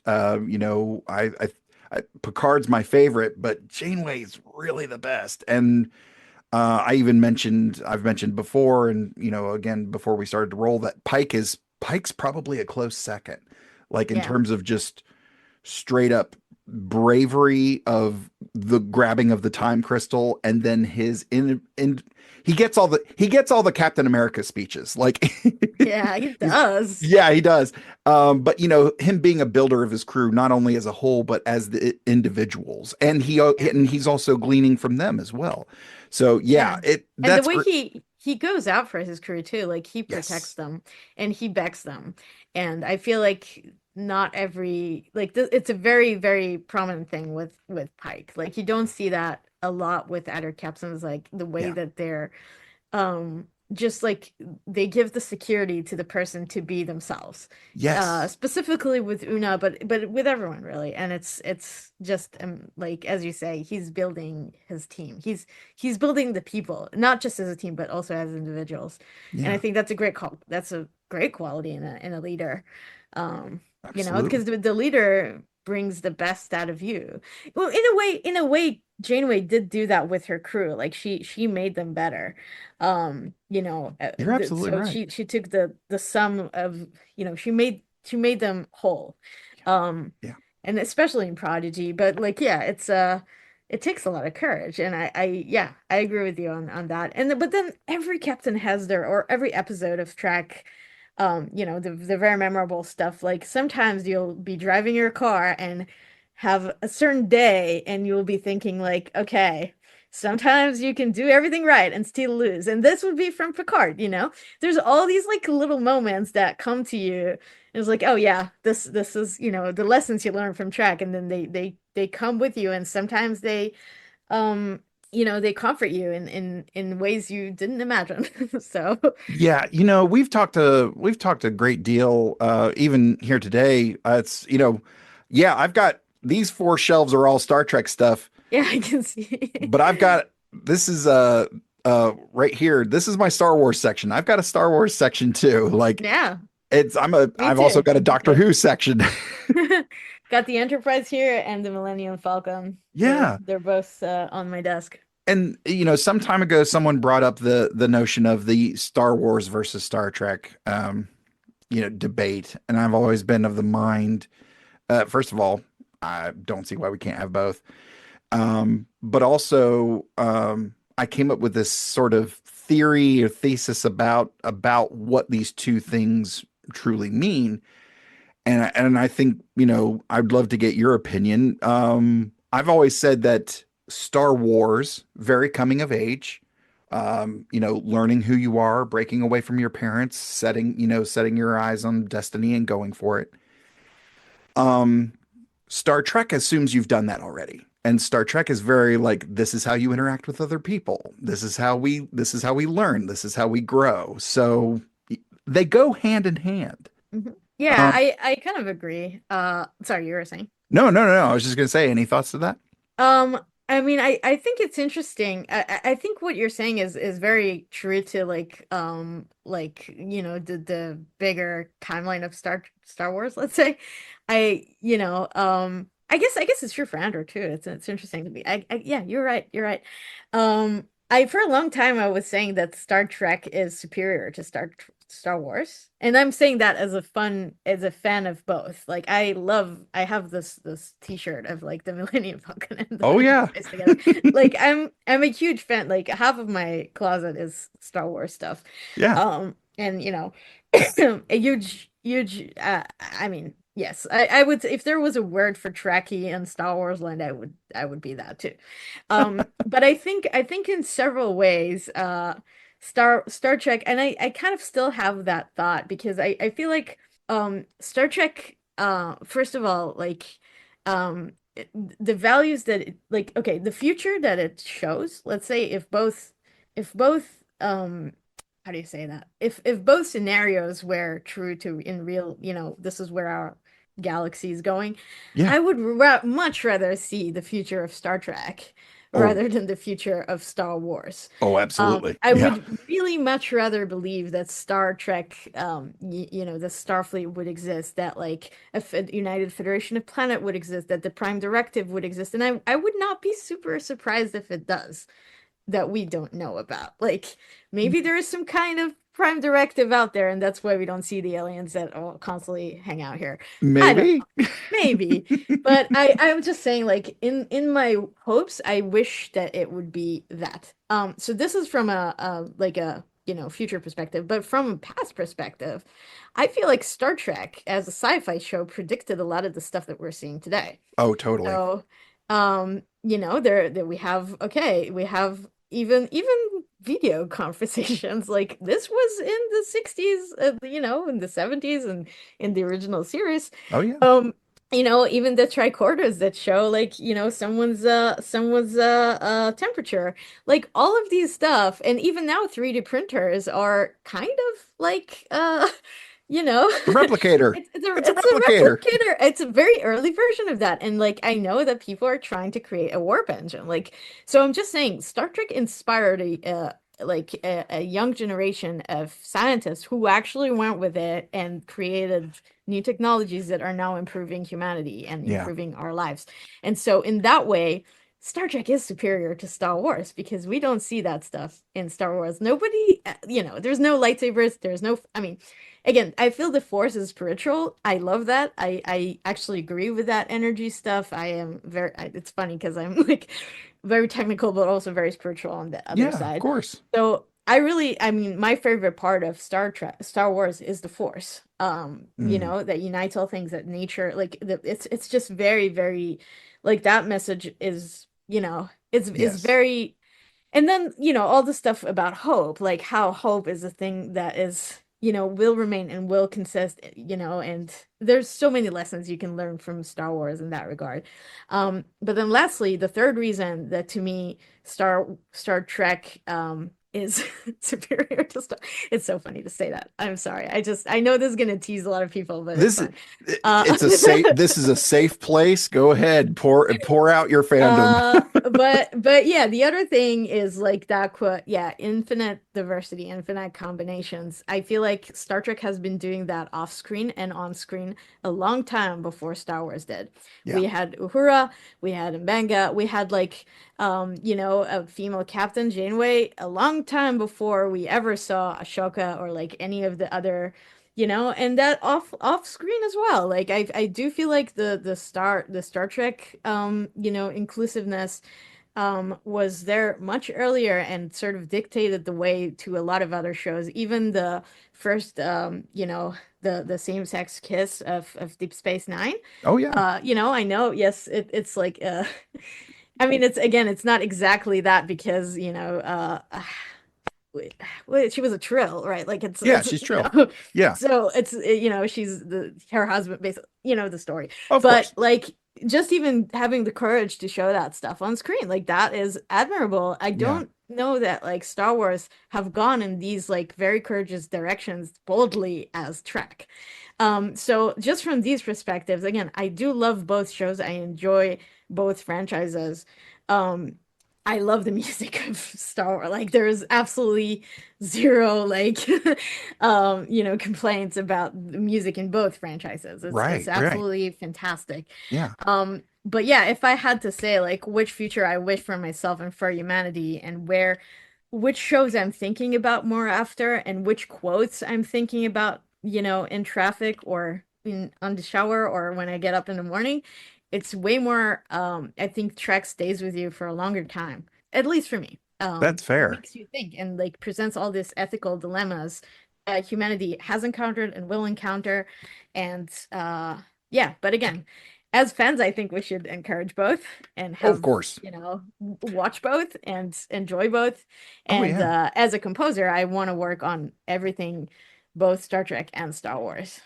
Well, even looking at going through some of my fandoms that I've got on my shelf over here, looking at and I've got this row of books right here. That's all Walking Dead.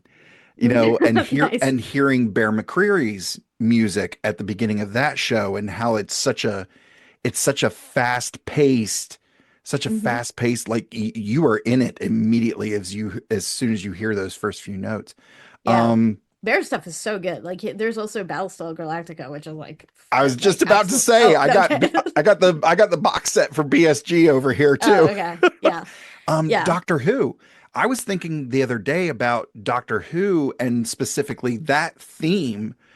When David, are you familiar with Doctor Who? I'm familiar. I haven't seen the latest one actually, so I no spoilers. I haven't finished Jodie Whittaker's season yet, but anyway, Okay. um, but like hearing David Tennant's theme with the strings Mhm. that da da da da da da da da da da da da, and then how they translated that into drums and how narratively they explained that that's the heartbeat of a Time Lord. It's like, Oh my God. That's Okay. so brilliant. I love when those things happen. Yeah, and then like when it gets to Peter Capaldi and it's not heavy on the strings, but it's heavy on what's really noticeable to me is the bell, is them hitting that Mhm. bell.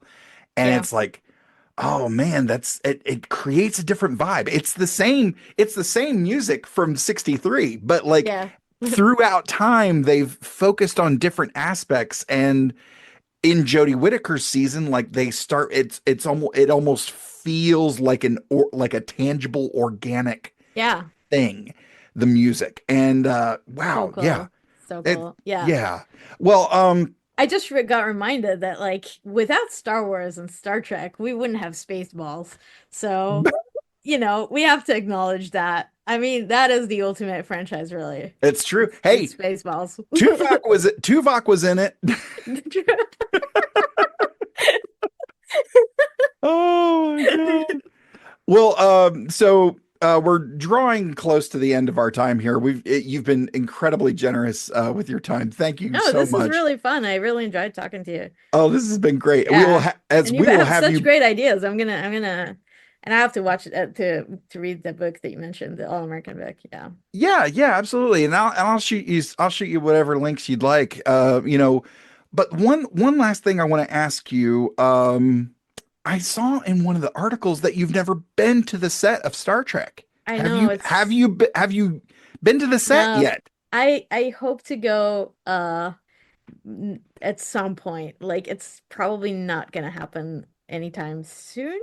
Maybe next season. I don't know if there is a next season. Maybe. So, when you get to the set, what do you intend to steal? uh it's a good question. Oh my God. I don't think anything is very stealable, is it? I would love the captain's chair here. Oh, since chair. But it's kind of hard to schlep that from Yeah, it's not like you Canada. can fit it in your pocket. Yeah, no, I mean, I guess I'd take a set of uniform, but like, or I don't know, some kind of like a cool outfit. Like, the costume designer is doing such amazing stuff. They So got I some dope would costumes. maybe something of that, or I don't know, phone numbers, I guess. Phone numbers and memories.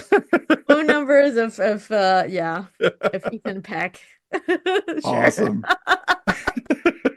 He's he seems like he's a fun guy to hang out with. He seems like he's Yeah. kind of a goofball, but like Yeah. Yeah. I mean, Melissa has been to one of our sessions. Melissa Navia or Ortegas. yeah, She's yeah. fantastic. So I have her number. Oh, that's cool. Yeah, I met her at Trek Long Island last year. She was absolute sweetheart. We talked Yeah. D&D for a moment, and Yeah. yeah, it's fixing to meet Celia. Oh, Celia Rose Gooding. Yeah. Yeah, she's going this year. That's cool. Yeah, Really get to yeah. meet them. I'm doing a panel with them. I'm doing a trivia game, and I'm doing a D&D thing. I'm doing Wait, is stand that up. when is that? In Long It's Island? like 2 weeks. It's Oh, wow. end of May. That's so cool. Yeah. That's like The next 30th, week. 31st, and 1st. Yeah, that's real soon. Okay. Yeah, right around the corner. I'm Wow. getting Exciting. nervous.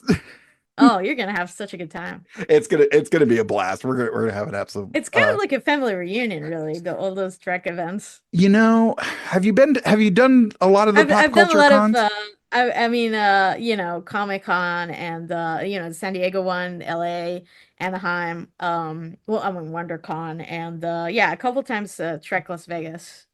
I've yet to go to Las Vegas. I've heard nothing Yeah. but good things about Vegas, but I can definitely say, like, having been to a bunch of pop culture cons and comic book conventions, at least here on the East Coast, a specific Trek convention is different. It's a Yeah. completely different vibe.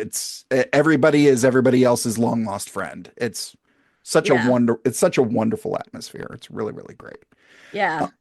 Well, like I said, we're almost out of time. Would you like to do a lightning round? Sure. Let's do it. I am so good at lightning rounds! Do you snore? Yes. Okay. Favorite movie soundtrack? E.T. Who's the funniest person you know? My brother-in-law. We would have also accepted the host of the Computer Resume podcast, Oh Mr. yes, I'm Rodriguez. sorry, Todd. That's okay. No, nobody seems to get that right, and that's fine. Sorry. Favorite song from your childhood? As Long as You Love Me, Backstreet Boys. I know. I do a bit in my act about that song. Really? Yeah, yeah, not kidding. Not even kidding. See, you are the funniest person on this podcast for sure. You're making a peanut butter sandwich. Crunchy or smooth? Crunchy. That is correct. Favorite Broadway musical? This one is hard. Probably Book of Mormon. Followed very closely by Wicked. Before it was a famous thing. I haven't seen Wicked yet. Oh, please watch it in Broadway before you see the film. The film is good, but the Broadway is good to know. Because I'm a big Wizard of Oz fan, but just for whatever reason, just haven't gotten around to seeing the stage show. What's the last book you read? Oh, this is a hard one. I'm reading right now. It's called I forgot what it's called, but it's a Dutch book. I have to go check. I think it's called The Watchmen. It's about like this family. It's told from his perspective of a young kid in World War II. And they're like he's finding he basically saves a British pilot, and how slowly his family finds out. And they're kind of helping this pilot escape. So it's they're basically the Watchmen is the windmill where they live. Last question. Oh, okay. That was. It's a lightning round. It goes by quick. It goes by real quick. Okay. I'm sorry. Okay. All right. Here we go. Your IMDb page lists you as 5'3". Are you? I have no idea who put that in. Oh, that's not me. I will deny that. I am not 5'3". I am barely 5. That is correct. Congratulations. All right. Oh my God. That's Listen, so kids, funny. the internet is full of liars. They have no idea how tall your favorite composer is. Just know that. Wow. Well, Nami, thank you so much again for carving out the time to chat with me today. Do you have any parting thoughts before we begin to wrap things up about your fandoms, making and conducting music, your Trek experience, your experience on the Computer Resume podcast? Any parting thoughts before we go? Yeah, it was really fantastic. And I know you said that, there's no, I think you did ask a lot of questions that I was never asked before. Oh, good. Especially on my service experience, but like a lot of stuff that people did not discuss. And I think that's really, it's really great. So thank you for that. And thank you for a great conversation and making me want to go to Long Island. Probably not this year, but maybe next one. Yeah, it was really thoughtful and really, I'm very honored to have spent this time with you. Thank you. Well, tell folks what you got in the works. Where can they hear your music next? What the film that's in Tribeca, you said? Yeah. Let's plug that. Let's any plugs that you've got. Let's go ahead and do them right now. Okay, so the first plug is super obvious. July July is when season 3 of Strange New Worlds comes out. And I am very, very excited for people to check out a very certain episode, all of the episodes, but a certain one for sure. So I am looking forward to hearing what is your favorite. I am working on an album for that one for season 3. I know that we have kind of missed the deadline on season 2, but it will come eventually. For now, it will be the album for season 3, so hopefully it will be released around that time. No promises just yet, but it's in the works. I am also still working on an album for Prodigy, which will happen, yes. The film at Tribeca is called Wannabe. It's directed by a good friend of mine, Kat Katani. It's actually the first film to have been produced and shot in Ecuador that gets into Tribeca. So wow. the film is in Spanish. Cool. And so I didn't understand any word of it, and I just like pressed some buttons and it worked out. No, but like they had translations with like subtitles, but also we got to record an Ecuadorian band, and a quena flute and like all these like very, very cool instruments. So I'm very excited for this score and also for the story in particular. So if you have the time, we're premiering on June 4th. So this will be in Tribeca in New York. And there's a few more screenings after that. I don't remember the dates, but like that is the official premiere. Yeah, and then the last thing I did is airing right now on Disney Plus. It's Dream Productions. It's a really fun show. It's a mini series, really. It's based on the studio that makes the dreams for Riley in Inside Out 1. So it's kind of an inside Hollywood story. You have directors and the head of the studio and writers, and it's very, very exciting to see the inside of the studio and how it works out and how they create dreams for Riley on a very particular budget and in very different time constraints. It's really fun to do. It's a very 70s score, so not exactly Star Trek, but really fun. Yeah, I think that's my shameless plug for today. Well, again, thank you so much. Where can people follow you on the socials or wherever? Yeah, so I'm at Nami Composer on Instagram, Twitter, or X, Facebook, I think. Yeah, I also have this like what is it called? Blue Sky? Something. Yeah, but I mean, I feel like it's very people don't I use haven't it set much, mine up so either. yeah. I mean, I'm shamelessly still using X. I know it's Yeah, yeah, me too. it is what it is. Right. But I think my main platform is Instagram. And then there's my website. There is Spotify, Apple Music, YouTube, all the streaming platforms where you can hear music or watch Paramount Plus or Netflix or Disney Plus or HBO. And yeah, I can go on.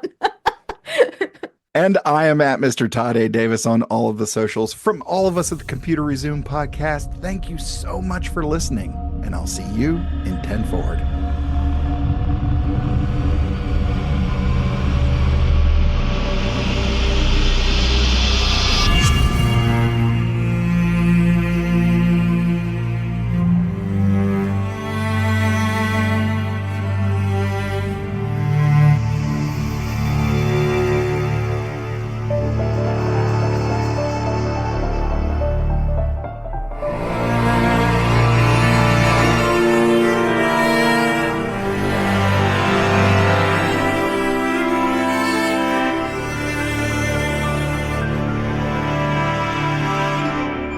Support us on Patreon and like, rate, review, and share on all your favorite platforms. Feel free to send us your subspace transmissions to computerresumepodcast@gmail.com or at Computer Resume on Facebook, Twitter, Instagram, and TikTok. The Computer Resume podcast was created and produced by Mr. Todd A. Davis. Our logo was designed by Will Martin and Justin Bishop. The opening theme was produced by Justin Bishop, and our outro music was provided with permission by Dronode. Additional music was provided by Mr. Todd A. Davis and Gary Horn, and the voice of Computer Resume podcast and executive producer, me, Kat Davis. Hashtag LLAP. We'll see you next time. Going through a Star Trek. We're doing Star Trek stuff in space. We probably got some phasers and shuttle pods, and we're gonna find a brand new race. How's that for a slice of fried gold?